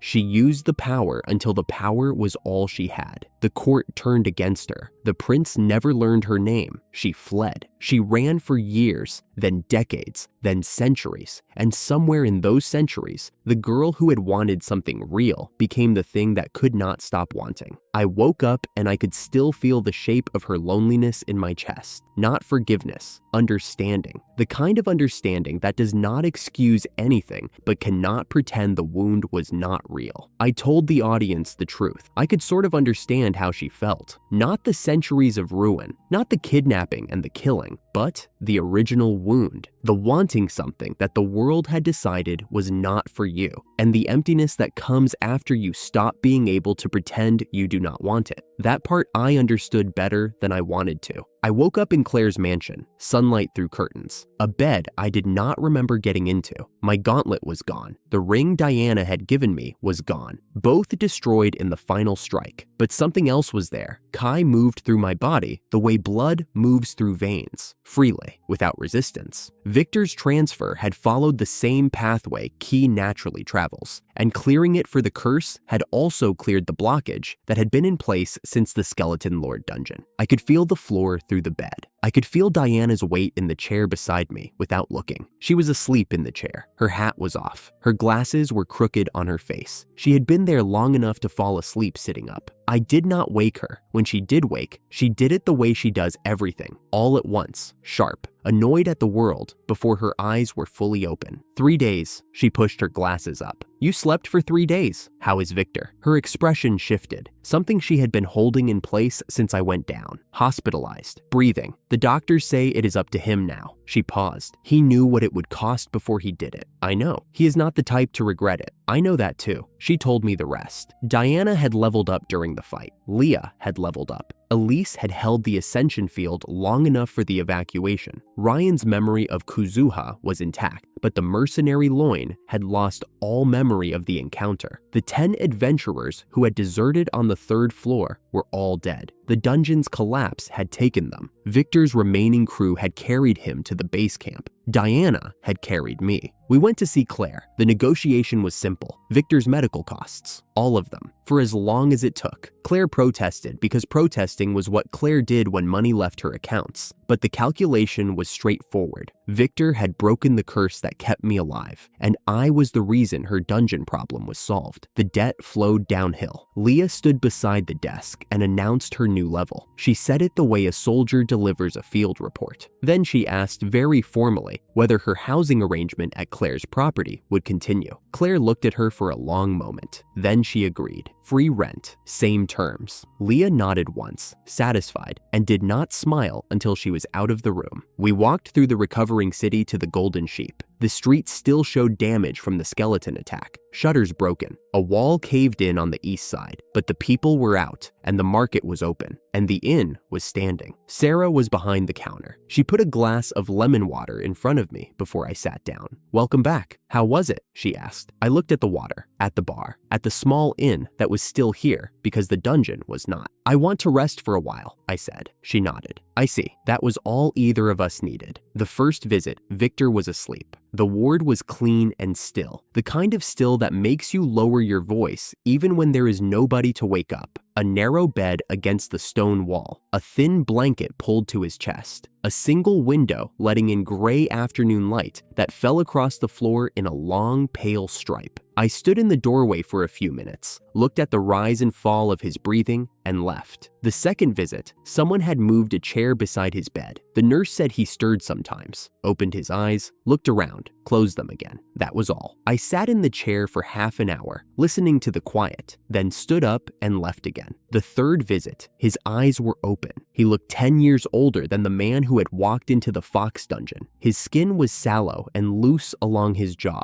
and the scar on his chin cut deeper now that the flesh around it had thinned. His hair was almost entirely gray, thinner than I remembered, and his hands on the blanket were the hands of a man who had given away something he could not get back. But his eyes were the same, steady, assessing, already measuring whoever came through the door, even from a hospital bed. Was it completed? His voice came out dry and quiet, like he was rationing each word. I told him the dungeon was cleared, the core absorbed, the envy was gone. Good. He closed his eyes for 2 seconds, then opened them again. I heard the Black Knight was involved. I told him it was. I did not describe it. He would have wanted the real version, and the real version was that I barely remembered it. Just the sensation of rising and the world getting smaller below me, and then nothing until I woke up 3 days later. Victor looked at the ceiling, something close to a smile. Not quite, but close. The kind of expression that meant he had done the math on what it cost and decided the cost was acceptable. I would have liked to see that. Then he went back to sleep. 3 sentences. That was Victor. He had transferred his own life force to break a curse that should have killed me. Walked into a fight knowing he might not walk out, and the first thing he wanted to know was whether it was worth it. The second thing was whether it was interesting. I sat in the chair for another few minutes because leaving felt wrong and staying felt useless. The light through the window moved a centimeter across the floor. His breathing was steady. The worst version of the debt, the version where Victor did not wake up at all, had not happened. He was alive. He would not be at full capacity for months, maybe longer, but he was alive. I stood up and walked out. The city was still healing. Scaffolding on the main street where the skeleton horde had torn through storefronts 2 months ago. Workers patching walls with fresh plaster. A cart loaded with timber rolling past me as I turned the corner, the driver nodding once without stopping. The sound of hammers and saws carried on the wind, and somewhere above, a bird I could not see was singing like nothing had happened. I took the long way back, not for any any reason I could explain. My legs chose the path, and I let them. Kai moved under my skin in a way it had not before the dungeon. Not forced, not searching for a channel, just present, like a second pulse running parallel to the first. Victor had opened that pathway when he gave me his life force, and now it was mine, and I still had not decided what to do with it. 7 evil cores sat inside me. Greed, lust, envy, each one from a person who had wanted something they could not have and been destroyed by the wanting. I could still feel the edges of their dreams, the starving boy, the broken classmate, the girl who ran until running became permanence. I filed them under things to think about later. The file was getting thick. The golden sheep smelled like bread when I opened the door. Sarah was behind the counter, wiping the same spot she always wiped, the one that never needed wiping. She looked up. Her eyes did what they always did, a quick scan from head to boots, checking for blood, checking for limp, checking for the particular kind of tiredness that meant something had gone wrong. Back already. I sat on my stool. She put lemon water in front of me before I asked for it. The glass was cold and the lemon was fresh, and the counter under my elbows was solid wood that had been there longer than either of us. I did not explain where I had been. She already knew. She always knew. The days settled into a rhythm I had not expected to enjoy.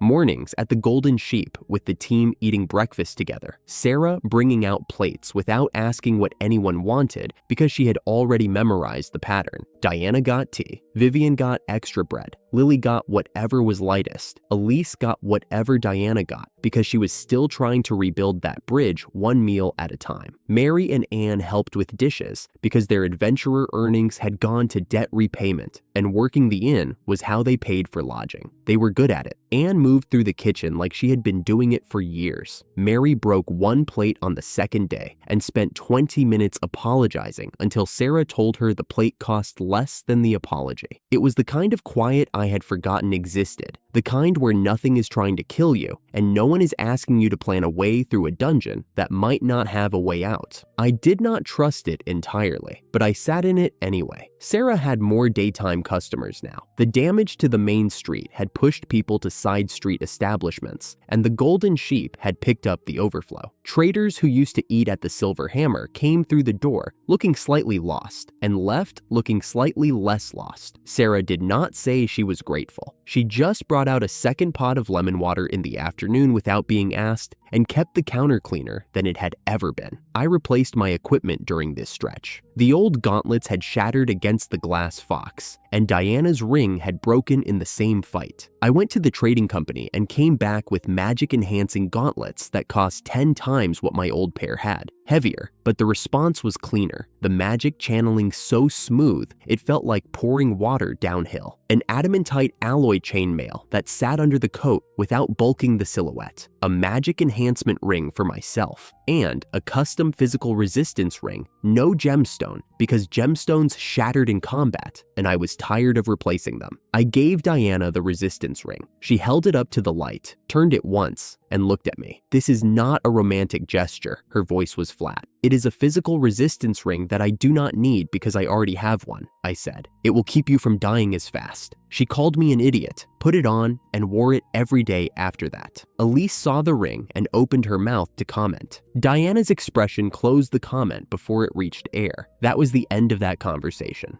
The new dungeon showed up northwest of the city about a week after we came back. 2 floors, skeletons and ghosts on the first, a variant boss on the second. Small enough to clear in a day if the team moved well. I took everyone through it as a training rotation. The rookies needed floor experience, and Elise needed something I had not told her she needed. I put Elise on point for the second floor. She looked at me like I had said something in a language she did not speak. Her hand tightened on her scepter. Behind us, Diana said nothing. Vivian, at anchor, adjusted her grip on her pole hammer and waited. Lily was at the rear, ears flat, listening for anything coming up behind us. You heard me, I said. Front position. I am behind you. Diana is behind me. If something comes through, you hit it first. Elise swallowed once, nodded, and stepped forward. The second floor boss was a skeleton variant with a reflective barrier, a wall of shimmering energy that deflected projected magic. Anything that traveled a distance bounced off. I had scouted the first floor the day before and read the boss's skill architecture from the patterns in the dungeon's construction. Diana's spells would have hit the barrier and come back at us. Standard approach would have been me going in with Kai and punching through it. But that was not why we were here. Elise's Holy Blessing Blade was a contact application. She enchanted her scepter, the wood glowing faintly with holy light, closed the distance, and swung. The blade passed through the barrier like it was not there because the energy never separated from the weapon. It was melee light, not projected light, and the barrier had no answer for it. She took the kill. The skeleton collapsed in a shower of bone fragments that clattered across the stone floor like a chandelier hitting marble. Elise stood over it, breathing hard, with the scepter still glowing faintly in her hands. Her arms were shaking. Her stance was wrong, but she was standing, and the boss was not. Diana said nothing. 3 months ago, Diana's silence would have meant dismissal. The kind of silence that said, I am not going to dignify this with a reaction. Now it meant something else. It meant she had watched Elise go point, take the hit that mattered, and come out standing, and she did not have a comment. For Diana, not having a comment was the closest thing to approval she would give someone she had not forgiven yet. Maybe not forgiven ever, but acknowledged. That was new. Elise did not look at Diana. She did not need to. They both knew what the silence meant this time. I brought Mary and Anne back to the first floor the next day. Same dungeon. This time, Vivian and I hung back, far enough that they could not feel us breathing down their necks, close enough to step in if something went sideways. The deal was simple. They clear the floor. We do not intervene unless something goes genuinely wrong. Mary had been using a pole hammer since Vivian taught her the basics. She was not good yet, but she was not bad either. She kept her spacing, held her ground when the skeletons pressed, and did not chase kills she could not reach. When a skeleton with a shield came barreling around a corner, she braced low, let it crash into her pole hammer's haft, and pivoted to expose its side to Anne's arrow. That was more discipline than most rookies showed in their first year. Her mentor back in whatever village she came from had taught her the fundamentals, and the fundamentals were holding. Anne's arrows came faster now, better positioning. She had figured out that moving 2 steps to the right before releasing gave her a cleaner angle past Mary's shoulder, and she was doing it without being told, like the footwork had crossed from thinking to instinct. Her shield-breaking arrowheads cracked a skeleton's defense from 30 paces out, and Mary finished the job before it could recover. The timing between them was not perfect, but it was real. They cleared the floor, both of them breathing hard, Mary's hands shaking slightly on the pole hammer's grip, Anne's quiver nearly empty, but they cleared it. Vivian nodded once. Not terrible. From Vivian, that was a standing ovation. Mary looked like she wanted to cry, and also like she would rather die than do it in front of Vivian. Anne patted her on the shoulder once. That was enough. Lily's third tail grew overnight. I noticed it when she came down the hallway the morning after the second dungeon run. She moved differently, not dramatically. Most people would not have caught it, but I had been watching Lily move for months. The way her weight shifted when she turned a corner, the angle of her ears when she was listening to something far away. The change was real. Her weight sat lower. Her turns were tighter. Her 2 tails had been joined by a third, slightly shorter and thinner than the other 2, curling behind her like it had always been there and was just now deciding to be seen. She caught me noticing. Her eyes met mine across the hallway and held there for 2 seconds, long enough for something to pass between us that neither of us was going to name. Then she looked away. I looked away. Neither of us said anything. The hallway was quiet, except for the sounds of breakfast being prepared downstairs. At the table, the rest of the team noticed. Vivian spotted it first and tilted her chin toward Lily without speaking. Diana glanced once, set down her cup, then went back to her reading with a deliberate precision that meant she was choosing not to react. Elise opened her mouth, caught something in Diana's expression, and closed it again. Smart girl. Sarah set a plate in front of Lily the same way she set a plate in front of everyone. Steady, unhurried, without ceremony. That was its own kind of kindness. The Foxtail tribe measured power by tails. 2 was respected. 3 was something else entirely. 3 was the threshold where spirit power stopped being amplified expression of the user's intent and became capable of independent action. The spirit could move on its own, respond to threats the user had not consciously identified, act as a separate intelligence tethered to its host. Lily had crossed into a category her tribe did not have a framework for because nobody from the Foxtail tribe had done it in a generation. She did not explain it. I did not ask, But the thing between us, whatever it was, unnamed and unforced, built on shared dungeons and shared silence, and the particular kind of trust that comes from watching someone risk their life beside you enough times, settled a little further into its shape that morning. The team noticed the noticing. Diana had thoughts she did not share. That was fine. Some things worked better unspoken. Claire arrived at the Golden Sheep 3 days later with an envelope and the expression of someone who had already decided something and was going through the formality of telling me. Tournament. She set the envelope on the counter between the lemon water and the bread basket. Martial arts. The capital. 1 million A prize. Open to all ranked adventurers and summoned guests. I picked it up and read. The phrasing was carefully enough to be suspicious. Summoned guests were specifically invited, which meant the kingdom was not hosting a tournament. It was hosting an assessment dressed as entertainment. They wanted to see what the guests could do, how far they had come since arriving in this world, and they were dangling a prize big enough to make attendance feel voluntary rather than compulsory. The fact that it was both told me everything I needed to know about the capital's priorities. The escort commission would be 10,000 A per person, Claire said. 6 members. I would prefer the full team. Diana had been reading at her corner table. She was not reading anymore. She was holding the book open, but her eyes had stopped moving 3 sentences ago.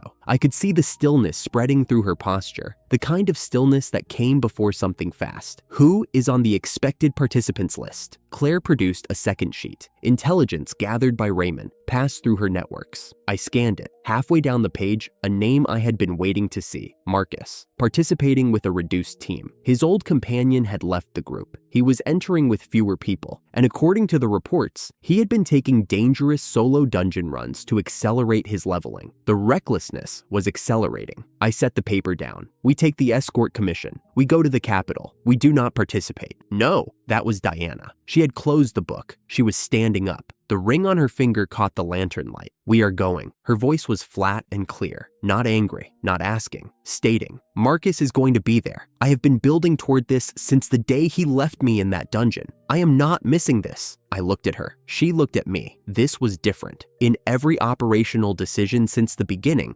Diana had deferred to my call. She argued, loudly, creatively, with vocabulary that would have impressed her literature teachers. She complained. She told me I was wrong in the most colorful language a former honor student could produce. But she deferred. Every time. Not this time. This is not an operational decision, she said, reading it off my face before I could say it. This is my decision, about my life. You can escort me to the capital, or I will go alone. Either way, I am going. The room was quiet. Vivian was watching Diana with an expression I had never seen on her face before, something close to respect that had nothing to do with combat strength. Lily's ears were forward, her 3 tails still behind her. Elise was very carefully not looking at anyone, her hands flat on the table, like she was afraid that moving would break whatever was happening. Fine, I said. We go. Full team. Diana sat back down and opened her book like nothing had happened. But her jaw was set differently than before, and the resistance ring I had given her caught the light as she turned the page. Claire, who had been watching this exchange with the carefully blank expression of someone who had just gotten exactly what she wanted without having to argue for it, folded her hands. 60,000 A for 6. Fair? I agreed, because the number did not matter. We were going regardless. Diana had made that decision, and it was the right one, and I was not going to pretend otherwise. That evening, after the team had scattered to pack and prepare, Sarah found me at the counter. The common room was empty except for the 2 of us, and the lantern light that turned the wooden walls the color of honey. How long? A few days' travel. The tournament itself, however long it runs. Then back. She wiped the counter, the same spot, the one that never needed wiping. I had watched her do it 1,000 times, and I still could not tell if it was a habit or a way of keeping her hands busy when her mouth wanted to say something her head had not approved yet. I will close the shop for the week. Mary and Anne can watch the building. They are not ready for the capital, and they know it. I nodded. She was right. The capital was a different kind of dangerous. Not dungeon dangerous, but but the kind where the threats wore nice clothes and spoke with careful phrasing and could end you with a document instead of a sword. Mary and Anne had cleared their first dungeon floor. They were not ready for the floor that did not have walls. Victor was still recovering in Claire's ward. 3 sentences and then back to sleep. Mary and Anne would hold the inn. Ryan was back with Lily and settling into whatever came next for him.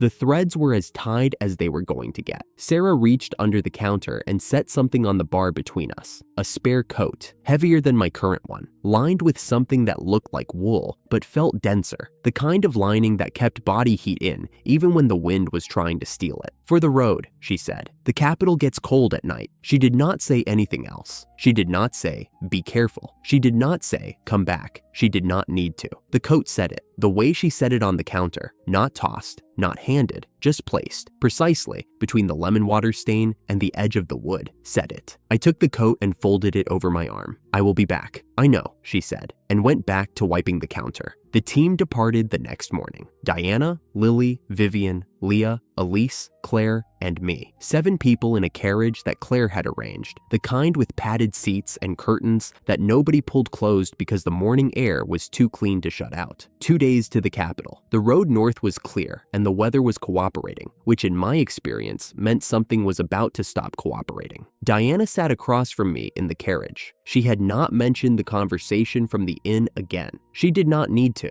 Her posture said everything. Shoulders back, chin level, hands folded on the book she was not reading. The Diana who had needed me to plan everything was gone. The Diana who could tell me what she was doing and expect me to keep up was here. The distance between those 2 people was measured in dungeons cleared and bosses killed and a ring she wore on her finger every day without commenting on it. Lily sat beside the window, her 3 tails tucked carefully behind her, watching the countryside pass. She was quieter than usual, which for Lily was nearly silent. The 3rd tail changed her in ways that went beyond the physical. There was a steadiness to her now, a settled quality, as if something restless had finally found its place. Vivian had claimed the seat with the most legroom and was already half asleep, her polehammer propped against the wall beside her like a 4th passenger. Leah sat straight-backed beside Claire, doing her night escort impression so convincingly that I almost forgot she was the same person who had once admitted to being afraid of thunderstorms after her 3rd drink. Elise was at the far end, looking out the window with the expression of someone heading toward people she had hoped never to see again. The capital was 2 days away. Marcus was somewhere ahead of us, training alone,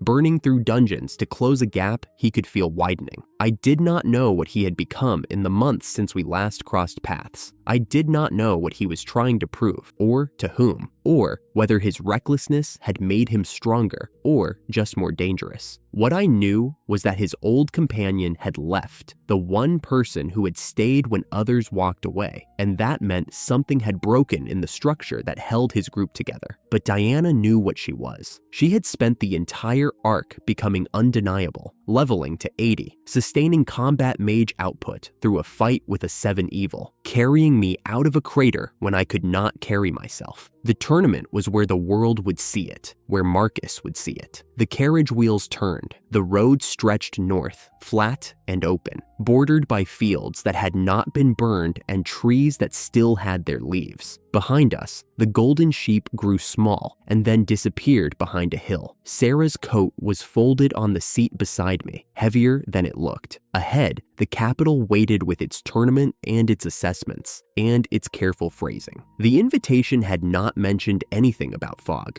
The road north was 2 days of nothing worth worrying about, and for the first time in weeks, I was almost bored. Diana had claimed the window seat before we left Rockwell and had not moved since. She had a book open on her lap, something about advanced mana theory that she had packed in a suitcase large enough to live in. Every 20 minutes, she would flip a page, mutter something, and flip it back. Leah sat across from us in full armor, hands on her knees, giving protocol briefings nobody asked for. The correct form of address for the capital garrison, the order of precedence at a tournament banquet. I had stopped listening around number 4, but by checkpoint 2, every piece of information she had given us turned out to be useful. You could at least pretend to pay attention, Leah said. I was listening with my eyes closed. Diana turned a page. He does that. It is not the same as sleeping. It is worse. The lead carriage had Lily, Vivian, Elise, and Claire. Lily always packed her own food for travel. She did not trust road-ins, and she did not trust anything served by someone she had not watched cook it. Vivian and Diana had spent the first hour arguing about seating. Vivian wanted my carriage because it was quieter. Diana said Vivian's voice carried through both carriages regardless. Claire settled it by assigning seats herself, which was the first time I had seen someone give Diana an order she actually followed. We stopped at a village by late afternoon. The chief recognized us from the giant skeleton incident and rolled out a dinner that would have fed twice our number. White bread, roast pork carved at the table, lemon water in clay cups. Dinner was warm and loud. Vivian ate 3 servings of pork and told Lily that this was why you did not bring your own food to a village that wanted to impress you. Lily said nothing and kept eating the rice she had cooked separately. Elise was quiet. The road to the capital meant the road to classmates she had not seen since she left. She picked at her bread and watched the candle flame, and nobody pushed her. The chief mentioned something in passing: fewer carriages from the capital this season.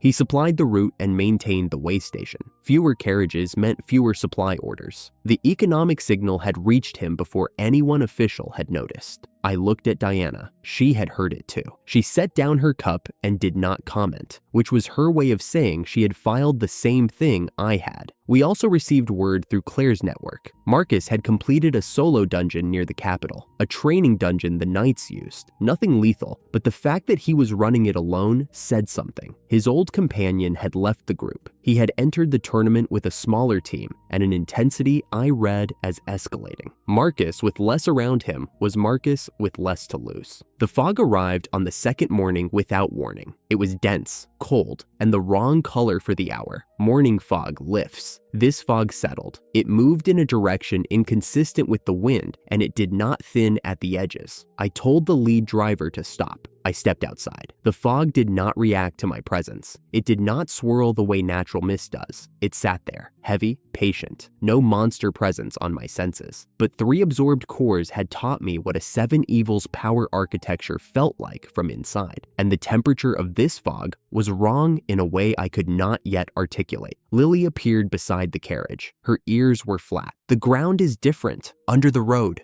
denser than it should be. Something is growing underneath. If Lily said the ground was wrong, the ground was wrong. Leah was already in formation. I cannot see the escort. They were 50 paces ahead. They are gone. Vivian emerged with her polehammer. Elise followed with her scepter. Claire stayed inside, which was the correct call. Then the gate appeared. Stone, heavy, carved with a pattern that was not decorative. Behind it, a white mansion, 2 stories, columns. The kind of building that belonged on a travel guide, not blocking a road between towns. That is a trap, Claire said from inside the carriage, and she was right. The ghost wave started from the tree line on 3 sides simultaneously. Not an ambush, a herding. They came screaming out of the fog in groups of 20 or more, pale, translucent, mouths open. Elise raised her scepter, and the first wave shattered against her holy light. Diana fired tracking spells that pursued the ones that dodged. Vivian stood at the carriage door with her polehammer across her body and made sure nothing got past. They kept coming. Second wave, third wave, 3 directions. Diana cycled through spells until her voice was hoarse. Every wave we destroyed, another rose from the fog. I could have dropped a black flame barrier and held indefinitely, but holding was attrition, and attrition against unlimited waves was a losing position. Inside, I said. The mansion,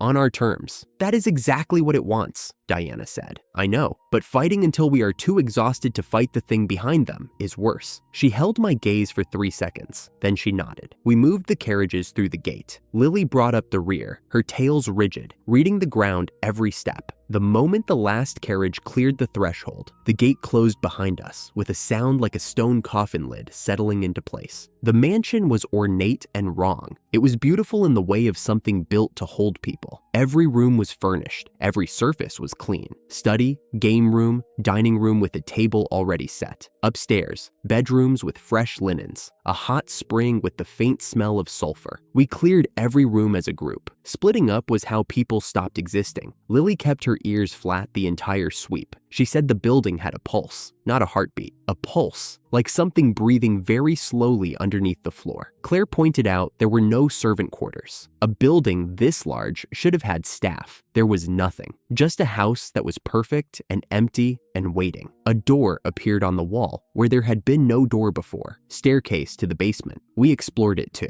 Lily cooked from her own supplies. Portable stove, dried meat, vegetables, bread. She did not touch the mansion's kitchen. The mansion provides, she said. The mansion should not be providing. One of the drivers ate from the mansion's table. He fell asleep within the hour. The other followed. I took the last watch rotation. By the time my shift ended, the sleep came down on me like a hand pressing my head underwater. I recognized the sensation, the same inward pressure from the lust fight, something pushing in rather than out. I filed it. Then I went under because staying awake indefinitely was not available as an option. Diana dreamed of a wedding. I did not see it happen. She told me later, in the way Diana tells you things, which is to say she told me 2 facts and left me to assemble the rest. She was in a white dress. Her mother was in the audience. There was a man across from her whose face she could not quite see. Not because the dream was hiding it, because she had not decided yet. She woke up before the face became specific. Lily dreamed of her parents, alive, younger than she remembered, standing in a kitchen on a summer afternoon with something cooking on the fire and her father asking where her brother was. She told me she stood in the doorway and cried, and her mother asked why, and she could not explain it because there was nothing wrong.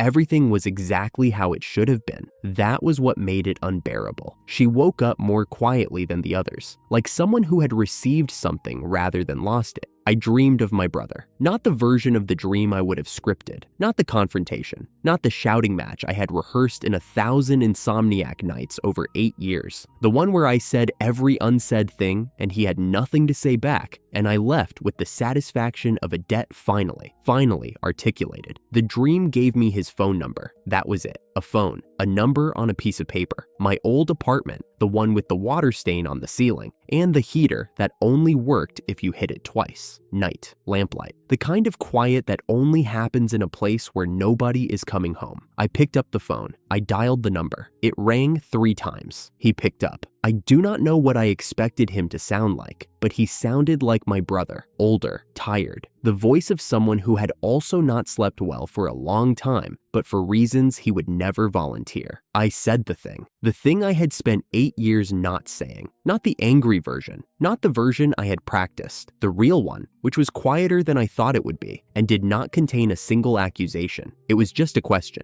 the same question, over and over, stripped down until there was nothing left but the core of it. Why did you leave? He was quiet for a long time. Then, he said something I had not scripted, something the dream should not have been able to produce, because it was not mine. It was his. A sentence I would never have written for him, because I did not know him well enough to know he carried it. He said he did not leave because he did not care. He said he left because he could not watch. I sat with the phone against my ear in a room that did not exist in a world I was no longer part of, and I did not know what to say next. Neither did he. I woke up before either of us figured out what comes after the thing being said. 3 absorbed cores had taught me what a 7 evils power architecture feels like from inside. The dream was constructed, beautiful, airtight, emotionally perfect, and constructed. The seam was the sentence my brother said. It was too good, too precisely the thing I needed to hear. The sloth warden had pulled the most load-bearing desire from each of us and built its most plausible form. The dreams were not false. They were accurate. That was what made them dangerous. I woke the others one by one. Diana was the hardest. I found the seam by telling her something about herself the sloth warden could not have known because it happened after we entered the mansion. Her eyes snapped open, and for a moment she looked at me like I had taken something from her. Then she sat up and started pulling on her boots. Lily came back gently. I sat next to her and said her brother's name. The dream cracked around the word because the dream had gotten the voice wrong. She had noticed it already and had chosen not to look at it. When I named it, she let go. Vivian woke up angry, which was her way of processing grief. Leah woke up with wet eyes and said nothing and put her shield on. Elise was the quickest to wake. She had spent months learning that the things she wanted most were the things most likely to be traps. The drivers did not wake up. Their dreams had gone too deep. We carried them. The mansion was not a mansion, or rather, the mansion was real, but it was inside something else. The walls had changed while we slept. What had been plaster and wood was now bark and root. The carriage was sitting in a hollow inside a root system that extended in every direction,